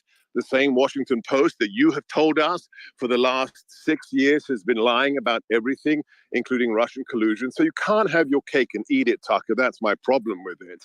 And then the last thing, and I think this is the clip you're about to play, Suleiman. I mean, it's just not journalism. Some rando we've never heard of before, intelligence officer says, I've seen the alien bodies. And I played the clip on my show today. And what does Tucker say at the end? He says, and now we know it's true. What? Because this guy we've never heard of said it's true. So does that mean what Adam Schiff said is true? Does that mean that what Hillary said is true? It wasn't journalism. If we're talking about the title of this, okay, space. The DoD heard of this guy? Has the Department of Defense heard of this guy, or just you? I can't understand you, Lee. What did you say? Forgive me. The Department of Defense. Yeah. The DoD. Yeah. Wrote a letter for this guy, so he's not unknown to them, right? No, I'm talking about the national security sphere. Nobody's ever heard of this guy. There's a million people who work for, the U.S. government. I'm saying he's a rando nobody's heard of. And because he said he saw aliens, therefore Tucker says on his video, now we know it's true. No, he did. Listen to the clip. This guy's name. Actually, can we do that right now? He actually says, now we know it's true at the end. It's minute mark 7.5. Yeah, so Khaleesi, can you actually play, I don't know if that's the next, can you find the UFO alien clip? Sebastian, come on, you're ruining my parade, man. I want aliens. It's there. Look, I love this stuff. I was listening, Eric von Däniken's book. I read that when I was 10 years old, okay?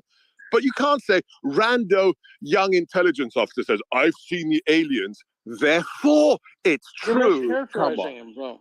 So Khaleesi, if you can find, if you can raise your hand, hold on, sorry. 1 second. Khaleesi, if you can just look for the alien clip and we'll just jump to that. Just raise your hand when you have it. But go ahead, Lee, sorry. Can I just ask, before Lee goes, is this in any reference to the Blue Book?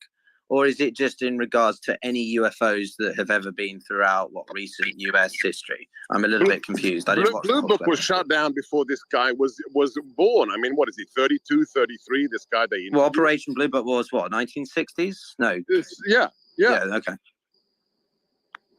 And if anyone's confused, Operation Blue Book is codename for all the, up until the point that it was terminated, collection of all the US sightings that the US had, most of which were determined, weather patterns or whatever it was. I think there's like 50 that remain unresolved. But yeah, they're all from like the 1940s, 50s. Well, the ones in 2017 reported by the New York Times haven't been dealt with. Neither have the reports off of San Diego coast by David Faber, Captain David Faber, famously on the Joe Rogan podcast. The stuff that Tucker showed on his show on Fox before he left, the footage that the DOD released in the last 2 years, that stuff is shocking, right? Because there's objects that are on the gun cameras, that are on the actual destroyer radar, that are pulling Gs and doing vector turns that we're not familiar with technology that can do that. So that stuff is interesting, okay? And that should be explored.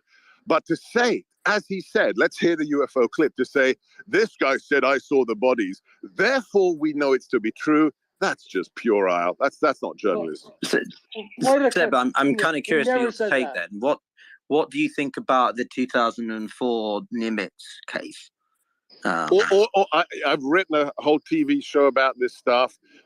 Look, the fact is we have no evidence, real empirical evidence that this is extraterrestrial, okay? Something's flying around that we can't identify. We don't know if it's Chinese technology. We don't know if it's, the successor to the U-2 and the SR-71. So there's something out there that needs explaining. But what happened last night, that was a pantomime. Sebastian, do you think he's just trying to? He's just basically doing a buffet of crazy shit and hoping that it all gets clipped up on Twitter.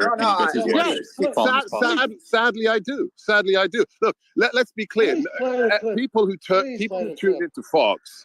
If you tune into Fox as a fan, the thing you tuned in for every night was Tucker's monologue. You didn't tune in for anything else. You didn't tune in for Hannity's TikTok for the 48th millionth time. You didn't tune in for Laura Ingraham. They built the evening's programming around Tucker's monologue. Why? Because it was good. He's smart. He's been writing, journalistic pieces for 20 years since he founded the Daily Caller.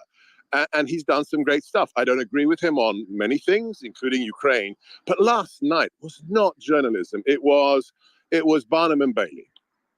Yeah, but let's be honest. To be honest with you, I'm more actually interested talking about the subject matter. Anyone listening, I highly encourage you to Google Tic Tac UFO and you'll see what I'm referencing. Hilarious. Peter, you said you weren't interested in aliens. Now you're the most pro. I was joking, Mickey. I'm obsessed with it. I find it fascinating.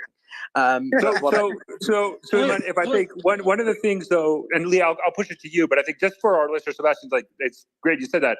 One of the, I'm going to use this term, please don't blast me, conspiracy theories out there is actually a thing called the Aurora Project. I'm aliens, let's go. And so the Aurora Project is one, which is kind of the successor to the SR-71. And there's always this reporting from defense contractors coming up. But I think one of the interesting aspects, and to lead to your point about the DOD employee, right? What is interesting is that one of the whistleblowers, now he could be a low-level figure, the reporting comes out that he's from NASIC, the National Aerospatial Intelligence Center. And NASIC's entire reason for existence is to do analysis on basically these types of aircrafts, foreign aircrafts, anything in the air, they're the intelligence component that analyzes it. So the question is, I'm a little bit skeptical that, as Sebastian said, a low-level figure from NASIC has somehow seen aliens. But what is interesting about that is that it actually comes from an intelligence agency that would be dedicated to analyzing these types of things. And so there's kind of this dichotomy where he's a low-level figure, so it's kind of bullshit, but at the same time, he actually comes from the intelligence agency dedicated to studying and analyzing these types of phenomena, at least from our adversaries and enemies. He might be within the realm of seeing this. So I just want the History Guy channel that says aliens. I want him as a speaker. Suleiman, if you can make that happen, let's go. Let's do it. Let's do it. And just to back Tucker up, right? A couple of points. First of all, when it comes to his position on Ukraine, as much as people may not like it, this is a position that is held by a large number of people in alternative media. They don't see Zelensky as the king. They have serious issues with Zelensky, and they have serious issues with the way the war in Ukraine is going. In a separate point, in terms of the But can I say one thing? Yeah. If you play the clip, that guy never said ever he saw aliens. That is nowhere near. And Tucker never said that. So since you're discussing, he said bodies. He said bodies. No, he did not. Play yes, the clip, he did. please. What? Play the clip. Come on, Lee. Let's Come on. not Stop debate. Come on, let's play it. Let's play it. Felicia, you got the clip? Yeah, I have. Let me play it. What's happened to the hundreds of billions of US dollars we've sent to Ukraine? No clue. Who organized those BLM riots 3 years ago? No one's gotten to the bottom of that. What exactly happened on 9/11? Well, it's still classified. How did Jeffrey Epstein make all that money? How did he die? How about JFK? So endlessly on. Not only are the media not interested in any of this, they are actively hostile to anybody who is. In journalism, curiosity is the gravest crime. Yesterday, for example, a former Air Force officer who worked for years in military intelligence came forward as a whistleblower to reveal that the U.S. government has physical evidence of crashed non-human-made aircraft, as well as the bodies of the pilots who flew those aircraft. The Pentagon has spent decades studying these otherworldly remains in order to build more technologically advanced weapons systems. Okay, that's what the former intel officer revealed, and it was clear he was telling the truth. In other words, UFOs are actually real, and apparently so is extraterrestrial life. Now we know. In a normal country, this news would qualify as a bombshell, the story of the millennium. But in our country, it doesn't.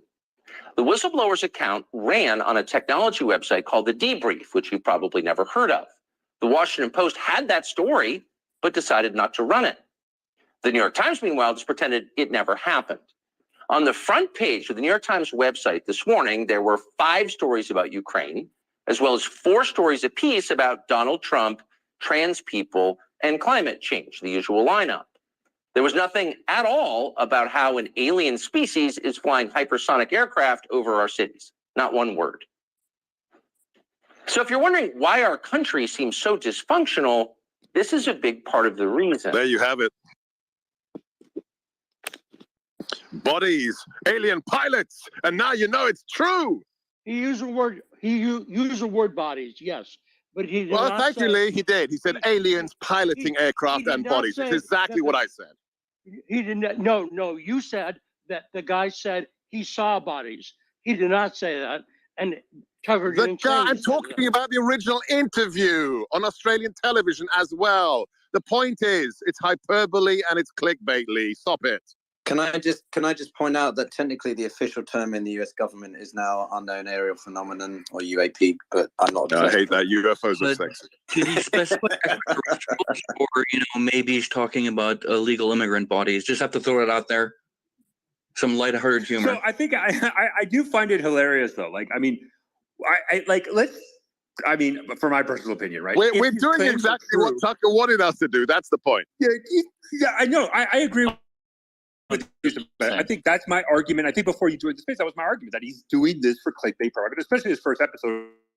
He's wanting to get. He's doing something, and I think he's going to expand on that on these Twitter spaces. I think that's what he's really going for. But also, do you not think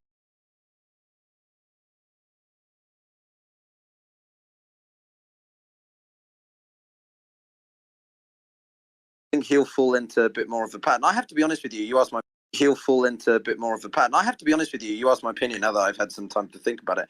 I was rather say that the claims are true and the U.S. government has access to intact alien technology I mean, are we really going to have a conversation then? Like, you know, I think at that point, like, all right, Russia, China, might as well just raise the white flag because you're fighting a country that has alien technology. Like, this isn't a fair fight. But I'll just throw that out there to be a provocateur as well. Pretty soon, he's going to have a link to his OnlyFans and his Athletics Greens discount code. He's just going to become an influencer like everyone else. Smash that like. This is Tucker Carlson talking about crazy shit. You know, it's like he's descending into becoming an influencer. He's basically going to become like Logan Paul in like 6 months. Anyone remember Quinspiracy with Jesse Ventura? That's how I see this going. Except, you know, smash that like button. But why does he need to do that? He's already huge. Because he's an entertainer, not a journalist. He's an entertainer. He plays an act. Are you guys saying that the government, this is not a conspiracy theory. The government is actually looking into this. This guy is a DOD guy who's looking into this officially. So the government can look into this, but it's not a serious story. It's clickbait. I don't get it. Understand it as somebody who works for RT why you're suddenly so respectful of the defense.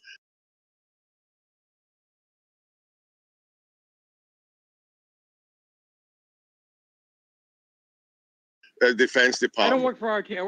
It's the same thing, Sputnik. It's the same thing. No, it's a book. Right I mean, what about this scenario? The guy got divorced. He needs to make some money and wants to sell a book. How about that theory? Okay. So that is a theory, but I have no reason to believe. So why are you into credentialism? I don't get it. Well, why is the fact that he works for the DOD? My argument is we're having a guy like. Why do you think you can insult me just because? I didn't insult you. I'm asking you why are you into credentialism? I got everything about Russiagate right. Sputnik got everything. Answer the question. Why are you into DOD credentialism? I don't get it. But Lee, if I may, I'm trying to like scratch my head a little bit with Sputnik. Do we really want? I just find it hilarious that Sputnik, that is, you know, from the Russian, provides all the perspective of the Russian government, is really going to try to amplify that the U.S. government, the U.S. military, has access to alien technology. I mean, I'm just scratching my head a little bit from that perspective because then how is the U.S. not a dominant superpower that could just rule the world at a whim? Like, I don't understand that. I'm kind of curious then. So, if we purpose that we can understand, and just to tag onto that, just to tag onto that, then also it's like, you know, let's say the US does, you know, let's humor this for example, right? But like the Nimitz case, it's really fascinating for me because you've got a Tic Tac defined, you know, these are aircraft jet pilots, right? They are well-trained individuals. They're not just any old Joe Blogs on the street, and they couldn't bloody well tell what it is. Now, this is 2004, before mainstream drones come into usage. So is this a case that we're just seeing a really, really advanced US drone being, I don't know, sort of tested? There's no drone that can replicate that. I mean, what one destroyer sees the Tic Tac disappear and appear 6 miles further away, literally instantaneously. So even a drone couldn't replicate it. But then to what? It is alien technology. I mean, I'm sure some of you are familiar with the Fermi paradox, right? So then we begin to talk about whether or not there are ecoplanets that are close to us that have alien life that are able to suddenly intercept us all. And we've got, Independence Day in real time. And sort of the US is the only country that's been able to tell that this has happened and keep it a secret. It's pretty far-fetched. I mean, come on, I don't know. Well, it's not the case that the guy's saying that only the U.S. has this technology. This guy said actually that other governments may have it. He's been briefed that other governments have this technology. So that's what he said. I'm not vouching for the guy. I'm just saying get what he said right. Get it accurate.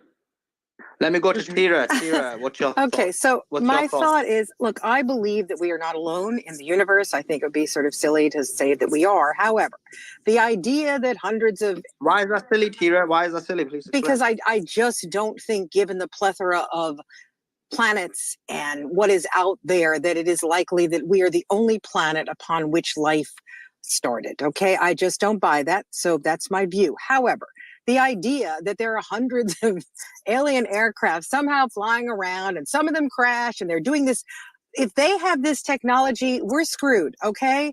And if they want to, they will come back and destroy us. So the idea that they're somehow flying I'm not saying that one or two might not have somehow but some sort of mission and they crashed, etc. But the idea that there are hundreds, etc., seems really far-fetched. They could have, if they have this technology, that means they are a hell of a lot more advanced than we are.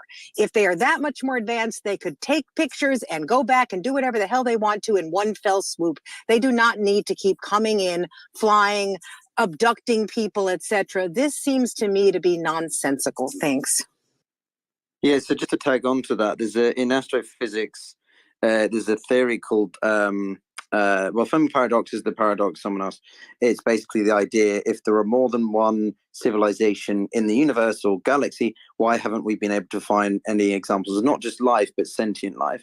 But the other theory that was, I think, coming from a Russian physicist in the 1950s is really fascinating. It basically talks about different types of civilizations. So type 1 is basically us humans. We've been able to harness pretty much, a large proportion of resources on the planet. Type 2 is you're able to harness the sun, or your solar system star, and then type 3 is the one that Tara's talking about or referencing. Maybe I think Tara is type 3, which is basically a civilization that has been able to take control of the entire Milky Way or equivalent, which basically means that you reach a point as a very why are there no more civilizations like us, right? And is it because that there's a really, really advanced group that is allowing us to go to a certain point, and then it's okay, they've gotten too advanced now, we need to eradicate them, and they're sending in probes. Again, this is all complete speculation, we have no fucking idea, but it's really, really interesting, because either we haven't passed that point and we are the most advanced in our galaxy, or there is a super Star Trek-esque that is watching us, sending in these probes, these unidentified vehicles, and we don't know what they are, and they're watching to see how well we do, and maybe if they feel that we're not responsible enough, they'll eradicate us, right? There's another side to that, Piotr. There's the great filter theory. I just want to throw it out there. That's the one. I think that's what I'm talking about. No, it's fascinating. Sorry. Oh no, go ahead. Oh, okay. Yeah, the great filter theory posits. I'm paraphrasing this. It's been a long time. But it's like Piotr was saying. There's different levels of advancement, but there's also something that it's a complement to Fermi's paradox. Why don't we have any evidence of them? Well, maybe they die out before they achieve interstellar flight, or maybe they're being smart about this and concealing their existence because any species that has interstellar flight is has far more advancements than we do.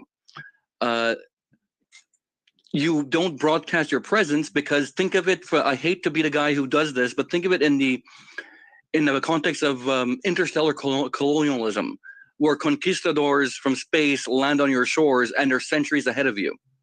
They annihilate you. They take your resources. That's what they would be coming for.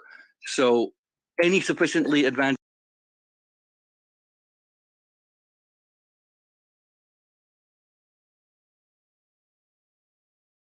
reason why that's one. Pardon? Sorry, I didn't mean to interrupt you, mate.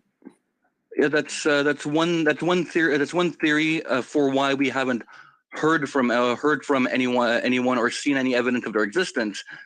I just think that in an infinite universe, the probability of us being the only life to achieve sentience is implausible. It's unbelievable to me. Well, I mean, put it this way, right? There's another theory which is from, I think it's an American physicist, but it's the Dyson sphere, which is basically that in order to become a type 2 civilization, as I say, you have to create a massive, basically metal sphere that could encompass the sun to harness the energy in such a way that it allows you basically on, you know, limitless energy. This is, you know, millennia away, right? But it's fascinating because we're nowhere near that level, and we haven't, despite all our probes and attempts to find further life, not found any evidence of, you know, a civilization that existed way before us, let alone one that is currently doing it, right? You know, the massive telescope, right? That's going into, it's only James Webb. passing Uranus. James Webb. Yeah, it's only passing Uranus at the moment, right? By the time it reaches Pluto and the end of our galaxy, the solar system, let alone into the Milky Way, well, it will be sort of 2022. 2200. So it's so hard for us as humans to put this into context. Sorry, I'm really nerdy about this. Oh, dude, me too. Piotr, we should do a space and talk. We should do a space and talk space. I'm so down. Yeah. That's fine. I just want to say something here. So look, some people will believe it, and I'm on the side where Kira was speaking. I kind of agree with her perspective. Some people won't believe it, but that's not the point, is it? I don't think that's the point, whether or not we believe aliens exist. The point is what Tucker Carlson said and why he said it. He said a whistleblower recently revealed that the US government has physical evidence. Now, if he's a whistleblower, and he's making this, it's quite a significant accusation against the US government. The point he's making is that the Washington Post, New York Times, none of the mainstream media outlets decided to give it any credence. What is the media supposed to do? It's supposed to be a democracy. And he says that in his 10-minute clip. He says, we don't live in a democracy. The media lies to us. So they should have, the point he's making is they should have covered this and then gone to the US government and said, this guy's claiming to be a whistleblower.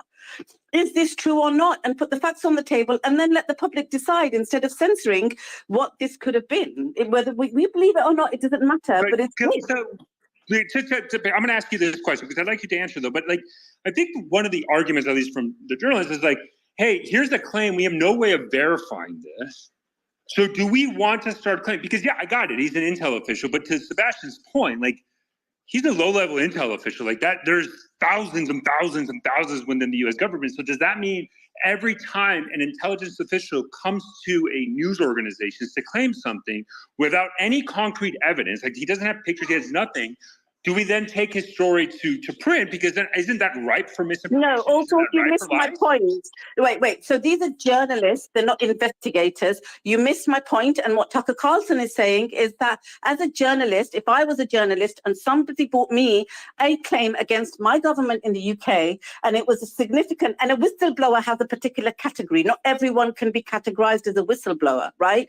If he was a whistleblower and I was a journalist, I would put that to the government and say, here's a whistleblower, and he's making these serious, significant, allegations here. Is there any merit in this? And then I would publish it. That's what a journalist is supposed to do. What a journalist is not supposed to do is censor the news and decide what's worthy of us reading and what isn't worthy of us reading. And what did he say? I would agree with that. Of course, journalists, especially private organizations, will decide what they want. He said the New York Times had, 4 or 5 stories about the Ukraine war. So what I'm saying is the media censorship is the point that I think Tucker Carlson was going to make, was trying to make here. It wasn't about whether or not aliens exist or not. I agree with that completely. That is so. So Austin, let me go to you because I know you just joined us and I think you're opinion. But I by all means, go down the alien rabbit hole. I love it. But also, I think of this conversation. You missed the point again, also. I know. That's my second point of the question. I'm getting to your point about the media, but I love aliens, man. Come on. Can I just make an observation, which is I think it's really interesting how we've got Khaleesi, who wants to keep it on topic of the actual space, whilst you've got me and others nerding out about the subject matter.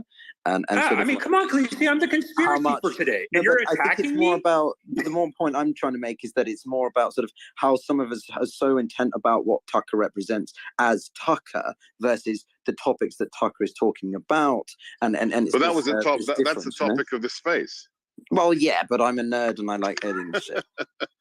So let me go back to Austin. So Austin, nerd out about aliens, but I think this conversation about the media, I just think that media as private organization, because I understand, Khaleesi, your point, but I do believe that journalists try to confirm stories because you have a source, and then what they always say is, one of the journalistic standards is to get multiple sources to at least confirm one story. And I think they had a hard time covering this, and they didn't have enough evidence, so they decided not to run the story. The guy can go to any whistleblower, like Congress, he can go to the Inspector General, which he did, which is kind of the right way. But we didn't have confirming stories. So Austin, please jump ahead. Yeah, I mean, I would say that. I mean, I watched Carlson's segment there. I share much of the disappointment sort of expressed here, and I think it sort of just reinforces the fact that, you know, Carlson is an entertainer, not a journalist, not a newsman, right? A lot of unsubstantiated stuff with little to zero evidence. And at the same time, I very much understand the apprehension towards traditional media sources, especially when, you know, bias has been established and things like that. That being said, you know, if you look at major media organizations around the world, there's generally a higher burden of proof that one has to pass to bring something to print than what we see from a lot of sort of like alternative media, right? You know, I can't really. I'm sure CNN was so accurate in their reporting. I mean, I'm not saying they get it wrong. I'm not saying traditional media doesn't get it wrong sometimes. Absolutely. That being said, they're always wrong. They're not always wrong. They're no, absolutely not. Complete disagree there. But what we can see though is, you know, I really can't imagine even CNN, you know, saying aliens are among us, you know, go check your neighbor's house because one intelligence official said something. I think relying on a single source of information for anything as large of a claim as the US government is in possession of, you know, bodies of aliens is honestly just poor analytical form. So that's my contention there towards the alien space. To be honest, I'm also a huge space nerd. Would love to talk more about, you know, exploration of space. I think it's one of the few things that still unites us beyond politics. I actually came to talk about the dam. You know, for the last couple of days, I've had the opportunity to talk with some colleagues who are structural engineers and everything like that. You know, the claims regarding that, you know, Ukraine bombed the dam, I don't really see any credence towards. I haven't seen any evidence showing that. Likewise, I completely understand how both the Ukrainians and the Russians suffer from this dam going up, whether it's Russian positions, defensive positions, or, you know, Ukrainian agriculture. I believe that something like 15% of Ukrainian agriculture relies on water coming from that reservoir. So, you know, some serious difficulties for both sides to get over. That being said, though, there's been a ton of accusations flying from both sides in regards to what Mr. Carlson said about the dam itself. I don't see the evidence there. Look, guys, I don't get, like, I just find it completely ironic that everyone on here complained that why is he talking about aliens, and then literally went on and talked about aliens and why they are. Oh, I didn't complain. I loved it. Not everyone. I'm not complaining. Dude, everyone. Only to the point where even Piotr, 1 second also let me finish. To the point where even Piotr, Mr. Let's stick to the title. Why are we going off the chart? Is literally like, forget the title. Let's talk about aliens, right? Yeah. So have you heard about this amazing theory, Suleiman? It's absolutely. I'm joking.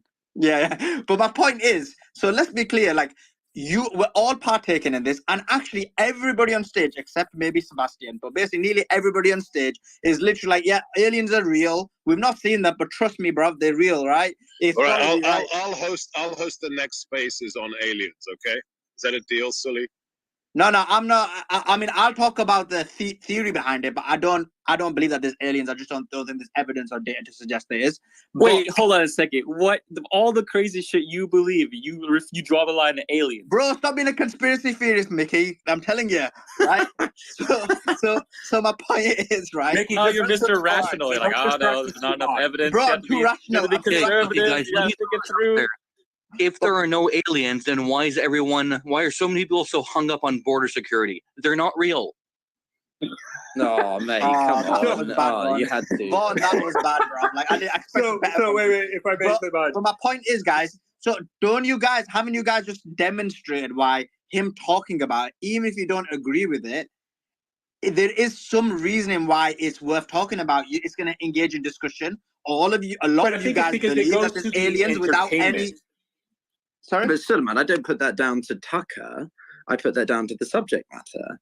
I think, you know, it takes someone to put it in a certain way. Is Tucker good at branding? Has he become a household name in, 7-8 years because of a capacity to really garner your attention? Yes, that's a skill of his. But if he'd been talking about I don't know, maybe LGBT stuff or some more American specific elements, I probably wouldn't have as much of an interest. But because it is things to do with UFOs and Ukraine and things that I'm passionate about, I get very invested in it. So I think it depends what he's talking about and in what way. You know, delivery is half of it.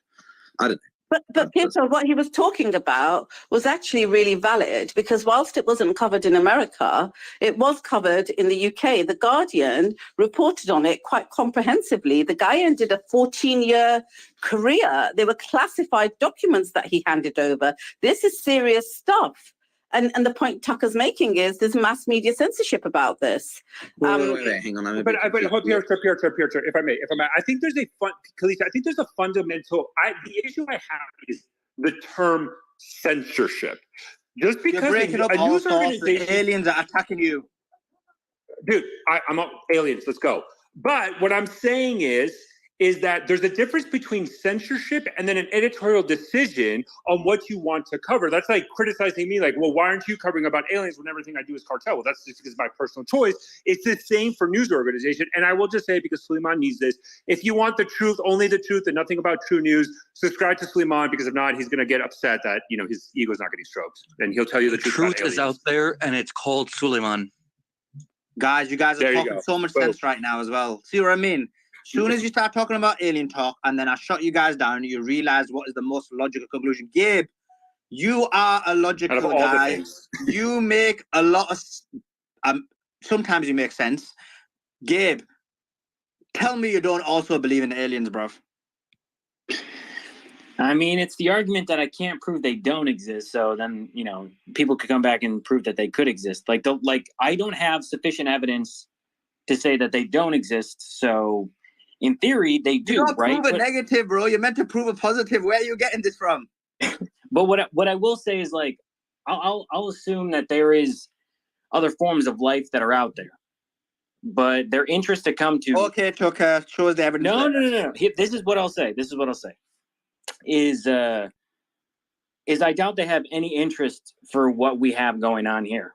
Okay, I think that this planet has shit the bed 10 times over, and there would be no interest. I mean, we're rapidly depleting the planet of resources.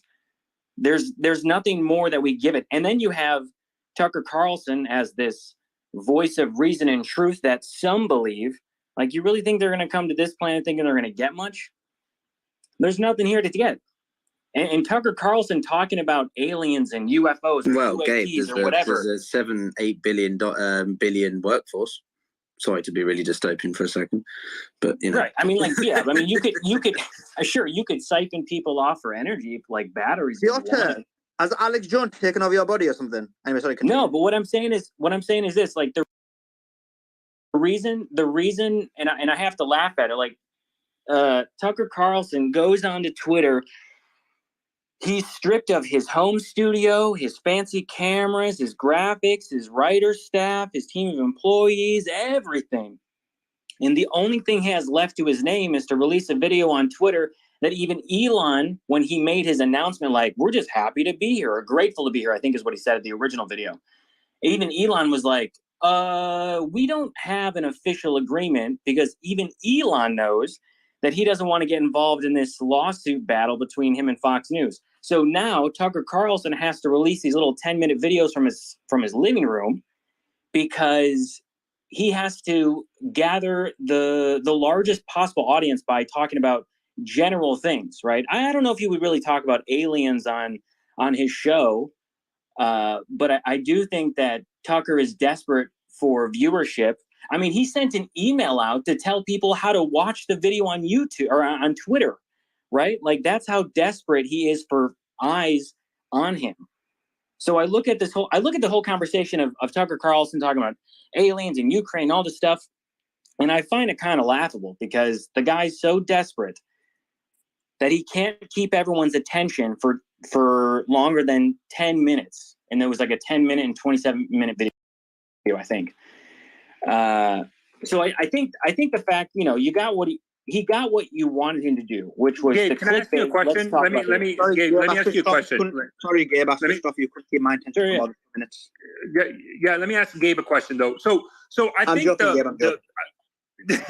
the question is, what I have for you then is, so I think there's kind of a division within this panel, right? Those that view Tucker Carlson more as an entertainer and others that view him more as a journalist, right? And so my question is though, is Tucker Carlson, do you believe on Twitter, based on the first episode, and again, we're just projecting everything based on the first episode, do you think he's going on the route of more as a entertainer, provocateur, questionnaire, kind of this Fox News model? Because what I view journalists, for example, you have like he's an opinion show. What I view journalists as the guys that go on the ground trying to get scoops, et cetera, et cetera, et cetera. So my question for you, Gabe, is do you think he's just going to continue on this route and amplify it of being more of a provocateur? Yes. That's all he has. He has nothing else to his name. He's not a journalist. He's not a reporter. He's a clickbait, TMZ for quote unquote news, we'll call him, right? He tries to get the thing that'll make you watch, the things that will rile you up, create a discussion, whether good or bad, most of the time is bad, to divide a group of people. And so when I see him on Twitter, he is attempting to do that same thing, using Elon to quasi promote him, and then and boost his presence there. I mean, he was, as we know, he wasn't really present on Twitter before.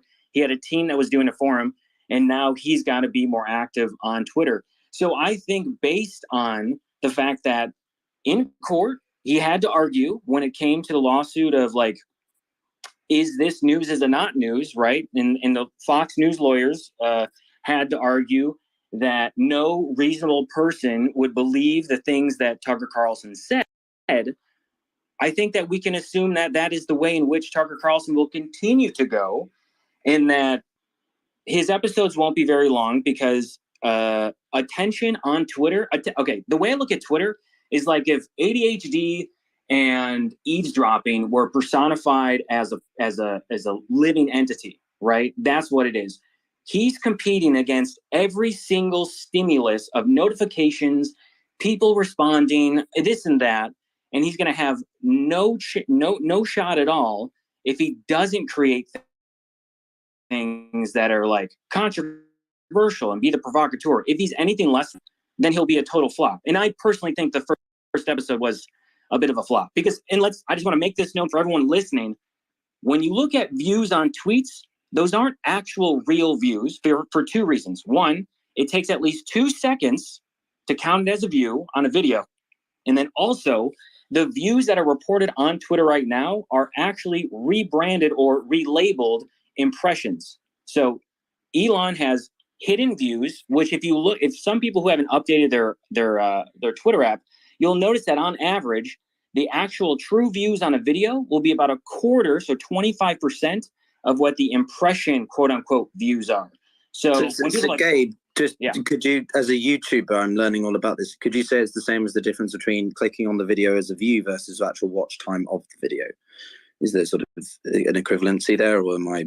Are you saying like on Twitter, if I click play versus watch it? Well, yeah, because when you on YouTube, for example, right, if you click the video, you click to watch the video, but then YouTube doesn't measure it based on how many times you click the video. They measure it based on how much you sustain watching the video in one go. Watch. Yeah, I mean there are differences between.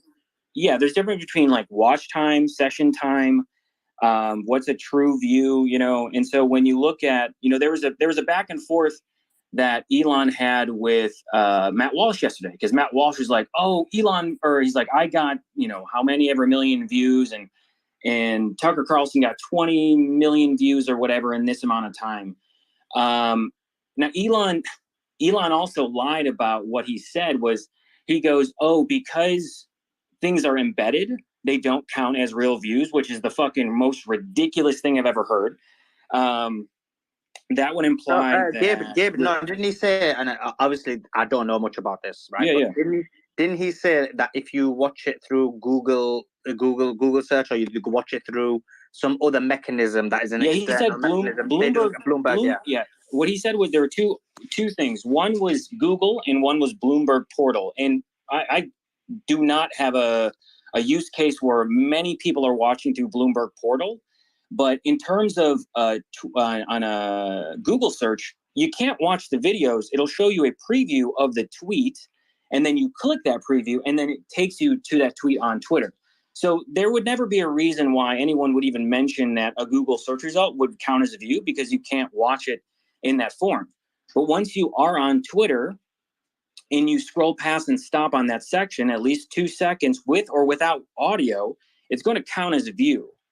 Embeds will count as a view because you're not going to have the logic that Elon is, for whatever reason, trying to pull over on everyone's kind of over everyone's eyes is when you watch a video on Twitter, and if you embed the video where you right click and say copy video URL and then put it in as a new tweet so it looks like it's your video, still with credit attributed at the bottom, that still counts as a view, right? Whether you retweet it, you quote tweet it, you embed the video, whatever it might be, it still counts as a view. So the idea that Elon is trying to artificially inflate really is what's happening here, because he's trying to say, oh, the impressions are now views, which they're not actual views.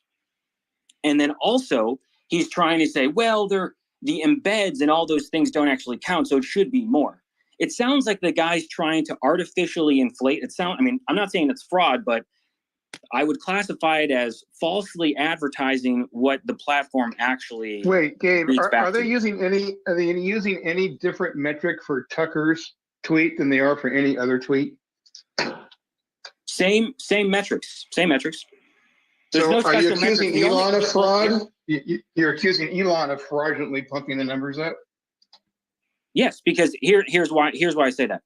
When you have a video, right? Again, some people might have the older version. They haven't updated the Twitter app, whether on Android or on iOS. If you look at that, you still will have, because their data set is still recording a true view on a video versus an impression. So if you have the older app, you might have two numbers. And even if you were to Google this right now, you could see how people were like, wait, this doesn't make any sense. Why does the video say these views, but then the tweet says these views? It's because the view on the tweet is an impression, which is not an actual video view, right? It's someone scrolling past on your feed. And the reason I say that Elon is artificially inflating the numbers or trying to make it seem like the numbers that are being read are actually lower than what they truly are, or greater than what they truly are, rather, is because and I say this is because he is lying to everyone, because the views are not the same as the views that he's talking about. He's trying to make it seem like it's more. To respond, but before you do that, I do want to just to all our listeners and everybody here, by all means, don't hesitate to ask questions in the comment sections. We do review them when we ask there. And more importantly, I want to ask, before we go on this Tucker Carlson Twitter rabbit hole, if you believe in aliens or not, make sure you comment it. I'm Team Alien, so please comment if you are Team Alien or Team Suleiman. Well, hang on, mate. You're not Team Alien. We should be Team Human, right? I believe you're Team Alien. He's right. Also, thank you, are man. you Team Alien like Tucker? If you Team Alien, say Team Alien, tweet it. Let's go. All source wants open borders for the Earth. I know he does. Yeah, if I could just finish with Gabe, because I'm really curious about this. Yeah. So the analysis that you're applying here in evaluating Tucker's reach after his first program, would apply that same analysis and make those same accusations relative to the hoo-ha over the DeSantis space a couple weeks ago? Was that also overblown and fraudulent? The views, well, those are still the same way in how a view is interpreted as an impression. So the only difference between the Twitter space and the view of a tweet, which is how I would, because now it's not actual views anymore. They're all impressions. He's no longer allowing it to be publicly available for people to see. So it's a different medium in the sense of it's video versus a Twitter space, which is just. Wouldn't Tucker's motivation be the same in both cases? Wouldn't he is trying to pump the platform, get advertisers back? Wouldn't he want to overblow the DeSantis space the same way that you're saying he's overblowing Tucker's? tweet. Sure. Yeah. I mean, sure. That's probably why he's, quote unquote, moderating his panels. But if you're asking just about the metrics themselves, then what's publicly available for people to see, he doesn't want there to be and this is I'm only speaking on the video because those are the ones that were causing people confusion early on when they had released or quote unquote rebranded. And I can also tell you this, like the support on the analytics side, because if anyone goes into their analytics, you might notice that June, even though it's been running for the last 7 days, you'll notice that you do not have the same output that you might see in May or April or March or anything like that, which would show you, the top tweet or how many followers or, the person, the biggest account that followed you that month and so on and so forth. So there's stuff that's being, Elon is beginning to, I believe, based on what I'm seeing, is hide certain metrics from the being publicly available that you could, quote unquote, challenge what the actual numbers are. And so I specifically bring up the video numbers because Tucker was a video and the amount that you see is just an impression. It's not an actual view, it's an impression. How does that compare to cable rating metrics for shows that like on Fox? And the reason I ask that question is, how do we drill down as consumers and assess people who compare Tucker's reach on Twitter to his former reach on Fox? Is it comparable? Was it bigger? Is it smaller? I mean, how do you know? It's not really. Well, there's a reason why I'm going to say it's a, unless you have someone who's like in the ratings business, maybe they can speak to a much more micro depth on it. But what I will say is it's an apples to oranges comparison for a few reasons. One is, again, a view on Twitter is at least 2 seconds of you watching the video, muted or unmuted. Okay. So you can stop kind of scrolling through the feed, whatever your viewport is on your phone or your desktop or your laptop or iPad or whatever it is. If it's in the frame, there's the playing that happens that counts as a view, whether sound is on or not, right? You're there for at least 2 seconds, counts as a view, right? Now, in terms of people watching on a more traditional format, which would be on TV or something like that, could be streamed a device, right? Like a Roku or a Fire Stick or whatever it might be. Numbered.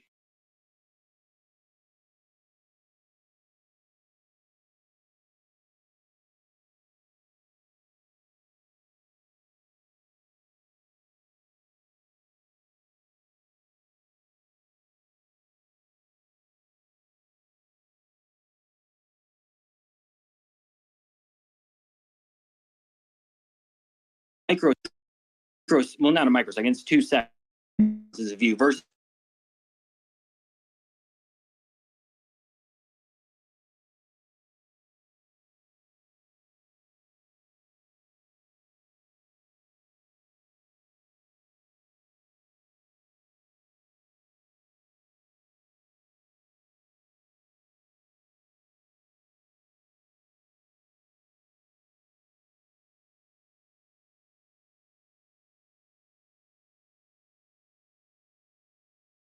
to Gabe's points, right? I largely think that what I think we can agree is that Fox has taken a hit, right? Anything that you lose your flagship voice or personality as much as Tucker is, you're going to take a hit. And again, it brings my thinking back to how much we look the influencer economy, right? Not just Tucker is an influence per se, but like how much brands like to work with not even just traditional advertising, whatever. It's like, if I say you should buy this gel, you'll buy it because you believe me and you trust me because I'm a person that speaks to you as a real human and not through, just corporatism. And I think Tucker has really managed to do that in a political and current affairs way that not many people have. And if he's going to move it to social media, be that Twitter or Rumble or whatever, that's going to definitely influence, I think, the way that mainstream media networks try to counterbalance. But I do think Gabe has a point that, is this going to be the end of mainstream media? No, it isn't. But there is also another element to that, and that's my last point, which is that it's also just a generational thing. How we as people consume information greatly varies and can be, very clearly delineated between age groups, right? I'm an older millennial, younger millennial, so I have a mixture of mainstream media and social media. I read social media, but I also read the mainstream media on my phone on apps, right? So it's a bit of a weird hybrid. And so if I feel really compelled to tune into a specific individual on social media, I will do that. And the end, like I just saw today, for example, in the UK, we've got the Telegraph, right? And another major news company, right? They're up for sale. So mainstream media still has to retain some degree of relevancy, but can one singular person posting 10-minute videos about lots of different things, some of which is perhaps sensationalized, able to do that? I'm not sure. But to that point, and hopefully you guys can hear me now better, but my argument though is like, just as there was this streaming war between Netflix, Disney Plus, et cetera, because there was this new market that Netflix discovered and expanded, we're seeing something similar in social media with Twitter, YouTube, now Rumble. And by the way, like, we don't talk about it, but a lot of people get their information and news from TikTok because of TikTok creators framing it as kind of a news show. So Gabe, my question to you though, I mean, I understand the criticism, I guess, to Twitter, but I think this is part of, like, we're seeing this streaming war with, and Rumble is a perfect example, trying to get in, and all these other social media sites trying to now break into this new, like, this 21st century new consumption of news outside of, I think, what Sulaiman would say, like, this mainstream media, how we consumed in the past. And oh, by the way, let's not forget, these mainstream media organizations are jumping into these social media platforms to expand their reach as well. So what's your question about new media? So is there this, do you think there's this way, just as Twitter is trying to, with Elon Musk, to get into, the news source, I feel like Twitter, of course, Elon Musk is trying to amp up their numbers because he's competing with YouTube, TikTok, Rumble. Like, these guys are competitors to the Twitter world. So it makes sense that Twitter can I just be devil's advocate to that? But the biggest. Can I just add one quick 30-second point, Gabe, and then you can go, which is just, but you mentioned TikTok, right? And you've got influence from TikTok becoming news sources, but where are they getting their news sources from? The mainstream media, right? There's a guy I follow on YouTube who does good, YouTube shorts, but what's he doing? He's referencing a news article that came out from Reuters. Of course, you need the mainstream media. I think this is separate from the mainstream. But isn't it sort of, it's a constant flow of information, isn't it? It's like a constant exchange. I don't know, Gabe, what do you think? Yeah, so the way I would look at this is, yes, there's a feedback loop is how I would describe it. So you've got new media, which is pretty much anything on the internet, and you've got traditional media, which is the mainstream media. You've got TV, print, things like that, right? So how it would work is now one can feed the other, but typically the way that it goes is mainstream media feeds the creator, and the creator feeds it back out through whatever the distribution is. So it's kind of it's a one-to-many relationship where sometimes it's bi-directional. So the main way that it goes is an article comes out in the New York Times or in Fox News or whatever it is, and it says, this is this information. And then I, as a creator, go, hey, I'm going to make this TikTok, or I'm going to make a YouTube short, or whatever it is. The way that it works back on the feedback loop is then people say, oh shit, what? And they get the snapshot in that moment in 60 seconds or 90 seconds or whatever. And they say, oh, I'm going to go look that up. And then they go to the original source. Now, when you have people on Twitter that share clips of stuff, that actually will drive traffic to the original content for the full context, right? Like, what was the full clip, or what was the full episode, or whatever it might be. And then sometimes you do have new media. I witnessed this thing, and then you have mainstream media say, oh shit, what's that? And then they cover it. And then there's a loop that continues to happen from there.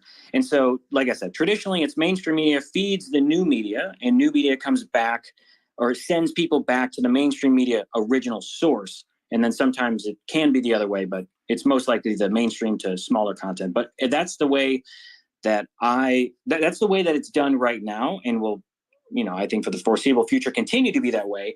But when you look at Twitter versus Rumble or TikTok or YouTube or whatever, and not only all those, but also Substack. We know how Twitter has aggressively targeted Substack, which has been a very important source of income for a lot of content creators for news. Yeah. And so when you look at Twitter, I know Elon was like, oh, we're going to have a notes kind of version. And I know that Substack was like, well, here's a notes version, which is their Twitter form. Elon's trying to say, here's a longer format, which still is glitchy, right? You have constant competition that's happening between them. But if you look at all these platforms, right, when you go like on Twitch, YouTube, Rumble, these are platforms that were built to handle that amount of traffic and handle that type of format, specifically being long form video or just a large amount of traffic, a load of traffic coming to watch this particular video, right? This particular personality talk about it, So Tucker Carlson going to Twitter is okay, but again, like I said, Twitter is like ADHD and eavesdropping all at once if it was personified in like a human form, right? Because you've got constant notifications, people DMing you, you're also competing against all their applications on your phone and your desktop. Twitter is not meant for you to be watching something long term. There's a reason why they originally had the format for videos to be a length of 2 minutes and 20 seconds, right? You know that people's attention span and also retention to stay engaged with a piece of content, specifically video, is very short, right? We created this problem for ourselves, and as a result, now we're trying to fight it. And so when you look at YouTube, the watch time is longer. You look at Rumble, the watch time will be longer. Look at Twitch, definitely longer, because that's specifically built for streaming in terms of news distribution, as well as gaming, or live streaming that people do. And so right now you have Elon who's trying to compete to say, we're going to be this big media conglomerate or organization that's going to fight against the mainstream media in all these different ways. But it wasn't built for that. And so the idea that he wants to construct it around that, he's trying to put lipstick on a pig in many ways, right? He's trying to make this thing more attractive. But but he can build it, isn't it? Like, I understand it's not there. Like, there is certain issues with it. For example, you can't watch it on your TV. There are certain issues with it, but at the same time, you can see that they're building it in. For example, one thing I hated about videos on Twitter was the fact that you couldn't play at like 2 speed or 1.5 speed. Like, who wants to watch it at 1 speed? It's so boring. And so he's added that in there. So there are certain additions that he's adding. Yeah, but okay. So my question for you is changing the playback speed a game changer for you? Definitely. I would never have watched that. No, I know. But what I'm saying is, if you were to watch a video on Twitter versus on YouTube, are you telling me that you would watch the video? You're going to tell me that your preferred method of watching a video is on Twitter versus a more robust... So for me, it's on YouTube right now or Rumble. And the reason is, at the moment when you watch it on Twitter, you can't do something else at the same time. So what I mean is, the 2 speed is good, but it meant I couldn't flick between to watch, to read Twitter comments or do other things at the same time, unless I don't know how to do it. But with YouTube, you can. But other than that, like, what's the difference? You're watching a video in the background. Also, in line, guys, can I just get in here? Ratings. Go ahead. TV ratings, those are administered by an external third party, Nielsen, which accumulates a sample of TV watchers and then uses panel data to come up with an extrapolation using demographics and all sorts of things. It actually goes by household more than person. So if you have a whole household watching the TV, that counts as one viewer. And then that data is used for to sell advertising. So you can't fiddle with the statistics in a way that could be then cited as some sort of malfeasance. Whereas with Twitter, this impressions tabulator thing, that's itself counting its own views, right? So they're going to have an incentive to kind of use the metric that makes the material look as widely watched as possible. So that you have to bear in mind. It's like for TV, it's somebody else, some other party tabulating the views. For Twitter, it's tabulating its own views, and draw your own conclusions from there. I don't think that means that. And every media platform dictates what it wants in whatever way makes it looks best, right? If I could just get in here and I'll just a few paragraphs here, guys, because I'm hearing so many things here that are entirely wrong in my view and that I disagree with. First of all, how dare anyone here call Elon Musk a liar when Elon Musk has done more to reveal— He's a liar.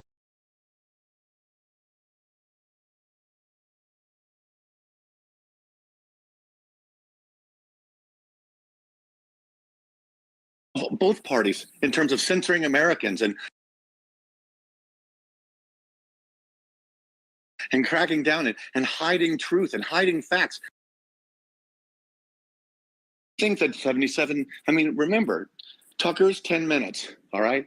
Within like an hour, it had 5 million. That's more than he got on Fox. Within a day, it had 77 million. Now, however questionable that measure is, guys, the New York Times has a circa of 2 million, and it gets 85,000 views on Twitter. 77 million.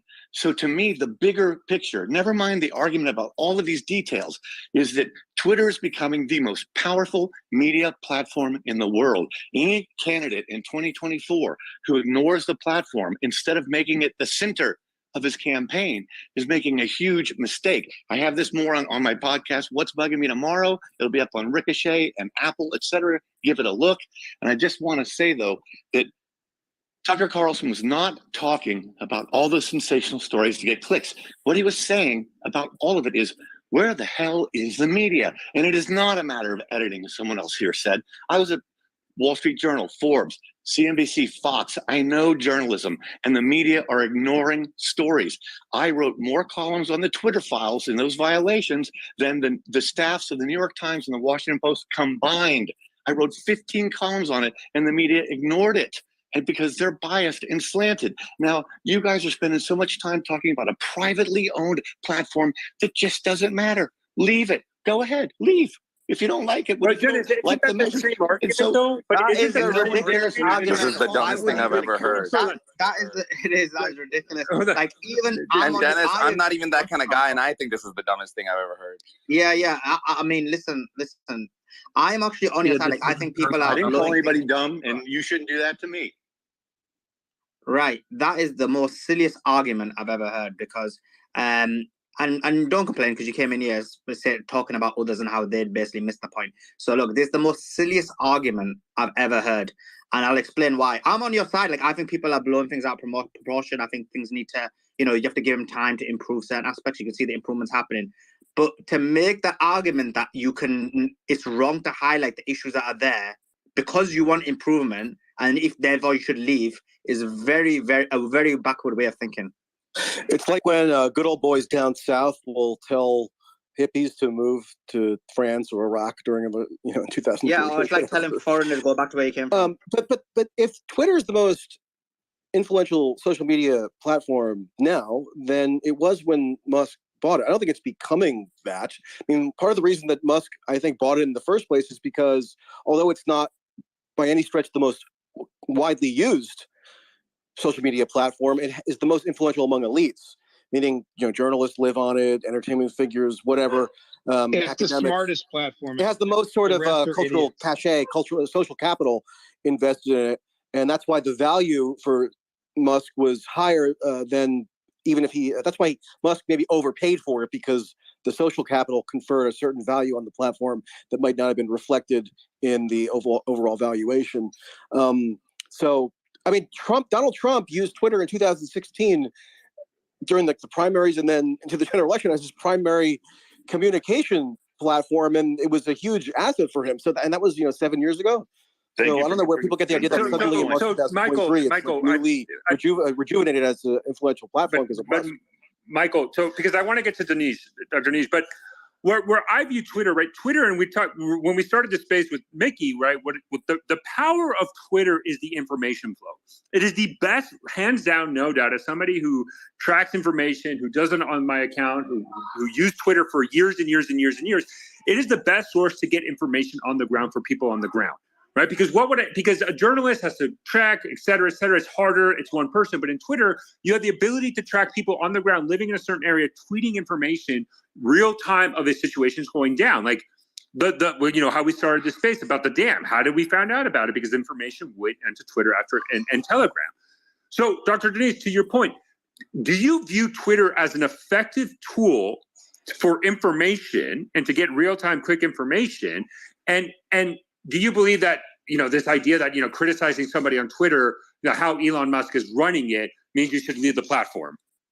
Also, it's Danish. It's all good. Danish? Oh, okay. Sorry. My bad. We've known each other As for someone- way for too somebody who long, calls me all source, all for the you time to still be calling me Danish. It's Danish, but Sorry, it's totally fine. Danish. My bad. I will correct Anybody who myself from now criticizes on. Joe Biden should leave America. I mean, so the reason why I was saying that that's a bad argument. Look, Dennis, I think you're right. I think Elon Musk has done quite a lot. I think that, even though I don't agree with some of the things that he's done, I think he has done quite a lot. I think the point that everybody is reacting to is the concept that people should leave the platform if they're not happy. I think that's unreal. Wait a minute. There's people who are always threatening to leave the platform. All the stars who are upset they're going to leave the platform. What my point was, guys, is no one dares leave Twitter now. Look. I mean, Trump doesn't even matter in social media because he's over there on Truth Social. He's missing the party. No one dares leave Twitter, guys, and that shows you something about this platform. It's undervalued. So, which is exactly why you're coming. What about all the advertisers that have left it and Musk is having to work to get Yeah, you mean back? the advertisers that were advised by their ad agencies, that were influenced by Soros-backed groups? This is all There's true. also And other conspiratorial it's crap. My entirely point true. is, your point Look, you're making you is don't that no dare one's say leaving no and they when you're are. an advertiser. And by the way, No, they missed hang out on. on You 40 just said that billion no one's leaving. impressions. Dennis, They look, missed- you've spoken now. I want to say something. So Well, you're Piotr, saying that I no was one's speaking, leaving. so I'm going to get back to talking being. about users. Guys, Yeah. not Plenty of people have advertisers. It might left. be- So anyway, I want to go after Dinesh. So go. Yeah, thank you, man. So what I was going to say is that, and by the way, Piotr said my name, even funnier. So it's totally fine. No worries. Hey, I was bullied at a school called Dinesh. Sorry. No, it's all Is good. it It's fine. Dinesh? How do I say it? Dinesh? I'm going to call you Danish, so I apologize. It's just funny because Suleiman brought it up. So, Don't there's worry. like 30 different He versions didn't of do my it on name. purpose. But it's okay.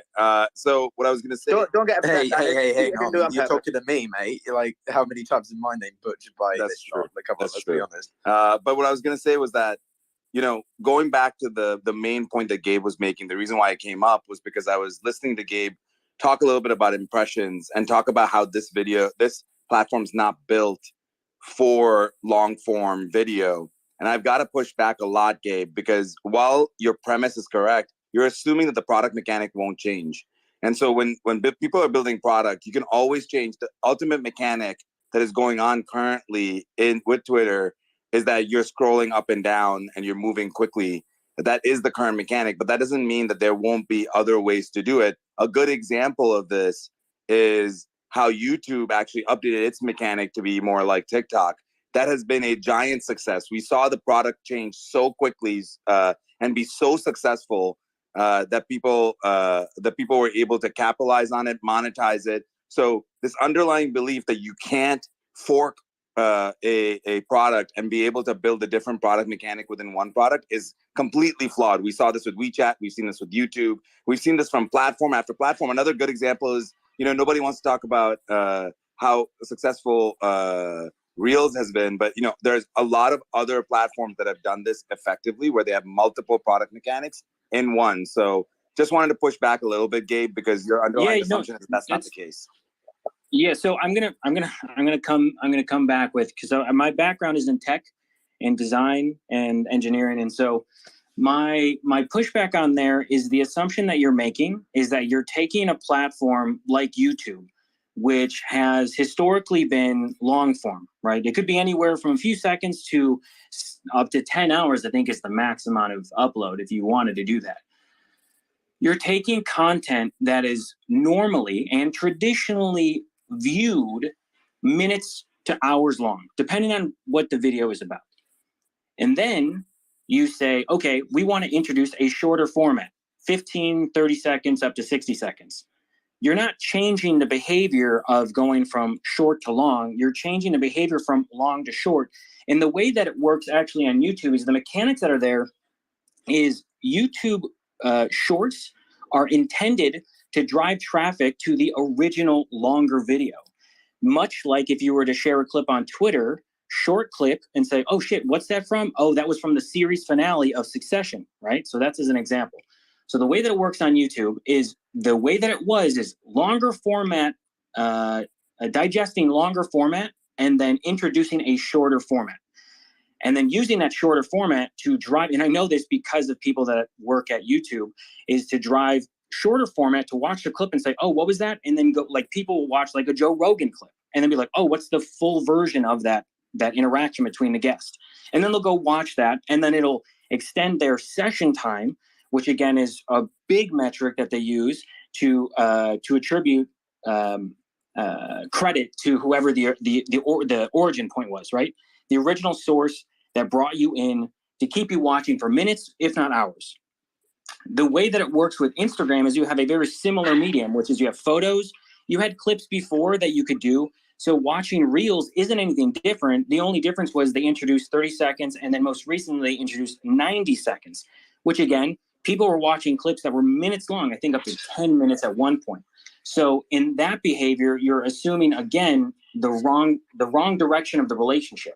So when you look at Twitter, you see that it wasn't intended to be long form. And again, I'm not saying that you can't try to do it, but know that Twitter is a different beast in changing such a silly argument. So your argument. And the thought that Elon Musk hasn't thought about this, guys. The thought that Elon Musk hasn't. I can tell you for a fact. Dennis, stop the Elon worship, Dennis. We're gonna move to talking. Yeah, dude, seriously. Yeah, the I idea, wanna and jump here, in and you want to know an example? Elon Musk.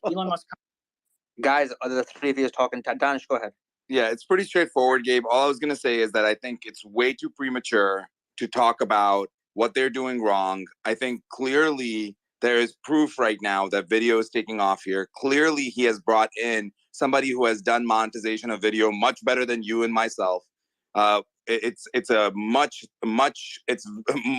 too obvious to even have to say this up on stage, but it is way too early to call, to be worried about the ability for Twitter to continue to evolve.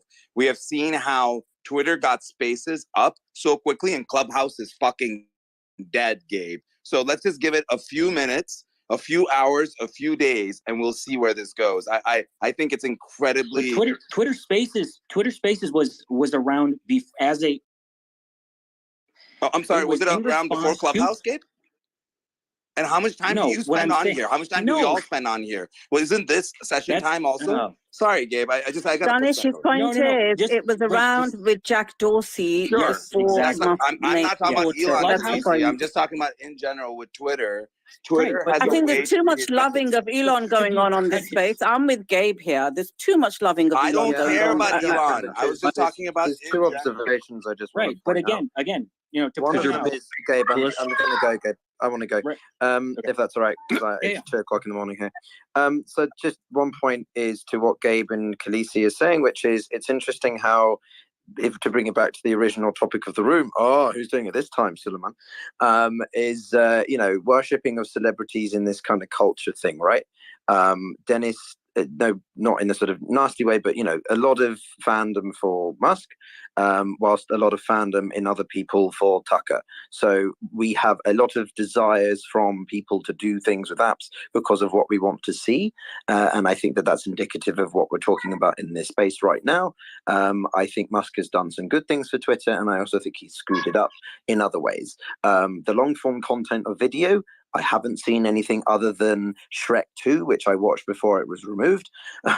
And I don't have yet any intention of uploading until it's easier. I think the interface to there's way more, by the way, than just Shrek 2. No, the amount of copyright material movies on Twitter is insane. It's not yet usable enough for me as a video creator. We do not recommend it, by the way. Nobody up here.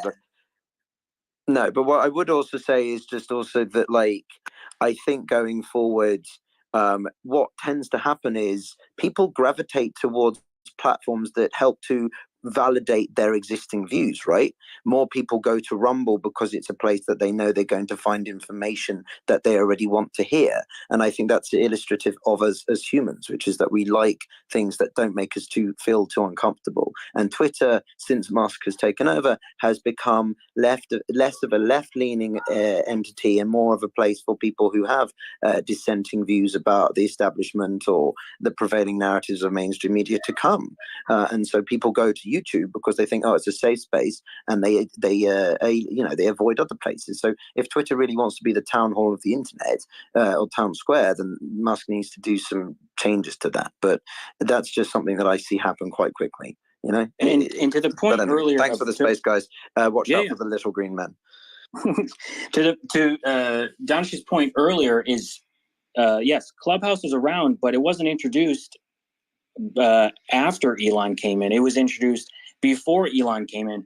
And the other thing too is, like, to one of the points that was made just a moment ago by the last speaker is, the amount of people who, and again, no one is advocating or on this panel or on the stage is trying to say put up content that you don't own. But if you thought the amount of DMCA request takedowns were large before by sharing a song that was in a video, you've got people. Where it was like last month or 2 months ago, I think there were people that were sharing the whole Fast and Furious franchise, right? Yeah, no. So Gabe, to your point, yes, the copyright is a good issue. But just before you continue, I know, Vaughn, you said you wanted to bring up 2 points related to this topic. Go ahead, Vaughn. Yeah. The thing with Twitter is, I mean, you're both right and you're both wrong. The 2 arguments before, there's nothing in the infrastructure and the back end and the way it's built that prevents it from doing long form content. It can be attempted. There's going to be growing pains. We've seen Spaces is not the most stable platform, especially when when Spaces get too big. It's not a spectacular platform to begin with only 10 speakers. Other platforms do it better. They allow you to move the microphone around. It takes time.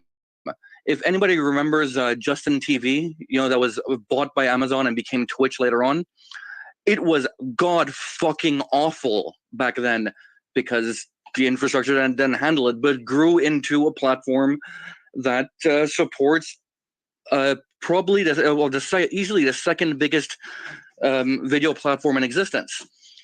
Problem with Twitter is that up until Elon bought it, its main purpose was to drive traffic from Twitter to elsewhere. And reversing that is not going to be easy. Especially because even right now, like, video content on Twitter, let's be honest, it is a shitty experience as a viewer. It's a shitty experience as a content creator. It's a shitty experience overall. And like I said, there's going to be growing pains, but not being able to handle or really handling real-time audio streaming like Spaces as badly as it does is not optimistic. I'm optimistic because I like Elon's vision, but it's not the best first impression. And this is me, who spends a lot of fucking time in Spaces. Well, Elon said several times that he's going to rewrite the software. This is just plugged on, to the main Twitter software. Yeah, okay. It's like 100 lines of code. Yeah, rewriting isn't going to be easy. Like I have a background in. He's a pretty good engineer. Elon's a pretty good engineer. Yeah, but he's not going to code it himself, Doc. That's not how it works. Yeah, Doc. Okay. Yeah. Okay. There's. I'm going to share an anecdote with you from the programming world. I don't know if any of you code. You ever written something then gone back and tried to edit your own code? It's not fun because you're like, what the fuck was I thinking back then? Now try doing it with somebody else's code. Now try to do it with enterprise grade corporate code, because that is a fucking nightmare. Nobody knows what people who wrote enterprise code were thinking when they wrote, and especially when it's poorly commented. And I'm guilty of this myself. There are portions in my code that the comment is, "This is where the magic happens," and I don't know why or how it works. It just fucking does. Right. Also, if you spend so much time on Twitter and Twitter Spaces, doesn't that tell you all you need to know? Guys. This is getting way off track, right? So, point is this. I think everyone's argument essentially is, which I'm not understanding. Well, I am understanding the argument, but I think it's just like quite weak. The issue is this, yeah, it may be difficult for Elon to make certain changes. What we're seeing is that, and everybody knows I've been a critic of Elon in a number of issues where everybody else has been fanboying, right? But in this specific issue, it makes no sense to me. He has made a number of changes already. He's only been here for a short period of time. You've already seen improvements in the specific video content. It's still not where it should be. For example, as I said, I like to play while I'm watching other things. I like to easily access my threads where I want, or easily access videos as opposed to having to scroll down a Twitter feed. There are a number of issues that need improving, and he's aware of them, and he needs to improve them. Now, if he comes out and says, look, it's impossible to improve, then we know where it is, but we know where we are. We've seen improvements, and we're going to see what those improvements are. But also, I want to pass it to you. We are going to be wrapping up. We are going to be doing a subscriber only space. So go to Mario's page, press subscribe to his sub page. It's only $1. And it will be, people are let up on the panel, and you could be able to have an opportunity to discuss things with the panel. If you think a lot of the things that the panel has said have been dumb, come up, smash them. We like it when you destroy them. If you think that these guys are talking nonsense about aliens and they exist, and your neighbor is an alien, join the space. Let us know about your neighbor. But other than that, also, go ahead. No, I'm not saying it's aliens, but it's aliens. Famous quote. So aliens. Look, my final comment. Quote in my head. Yes. So what I would say is, look, I think how we started this space and kind of ended. I think Tucker Carlson obviously is trying to start a new type to continue his brand. I don't think this is actually new. I think this is a continuation of what he is. I think Sebastian hit it straight where he said, what was his most popular segment? It was his monologue. So now he's using Twitter as a monologue, which would be interesting to see how this Fox News lawsuit kind of ties up Tucker Carlson and this ability to expand on Twitter. It's interesting that he's going the video route. I think it would be, I think you're seeing spaces kind of growing with either Mario. We're seeing it with a lot of these presidential debates, et cetera, with Robert Kennedy, Ron DeSantis' announcement, et cetera. So I think there's opportunities to expand Twitter in areas that does provide at least a challenge to a lot of the cable news, which is generally, holds this. So the future, we'll see where this goes. I think there's a lot of opportunity. I think it would be interesting to see how Tucker continues this. And I think Elon even said they're looking for people of opposing political views to also jump into Twitter and to do something similar. So hopefully we see more. I think Tucker represents the conservative. Let's see who the liberal will be. But with that, Suleiman, go ahead. Yeah. So And aliens. somebody already. So I mean, come on, guys, don't be conspiracy theorists. That's why I come on the stage and I tell you guys, be logical. Do not believe conspiracy theories and be rational in your talking points. If you're gonna believe in aliens, bring the evidence, boys. Yeah. And also, don't trust mainstream media. They lie to you. We finally got somebody like Tucker Carlson on alternative media stating some facts to us, laying down that the aliens law. are real. Not, You said it. Aliens are real. aliens are messing your mic up. I can't hear what you're saying. I'm not saying aliens are real, but hand gesture. Aliens are messing his mic up. Look, I don't believe he's right about the alien point, but in terms of like other issues, yeah, he's talking about issues that the mainstream media is not able to talk about. And so you got another perspective. Come over there.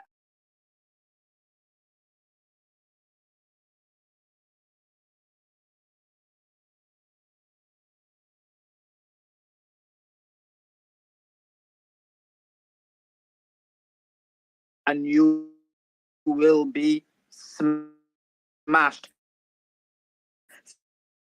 Send back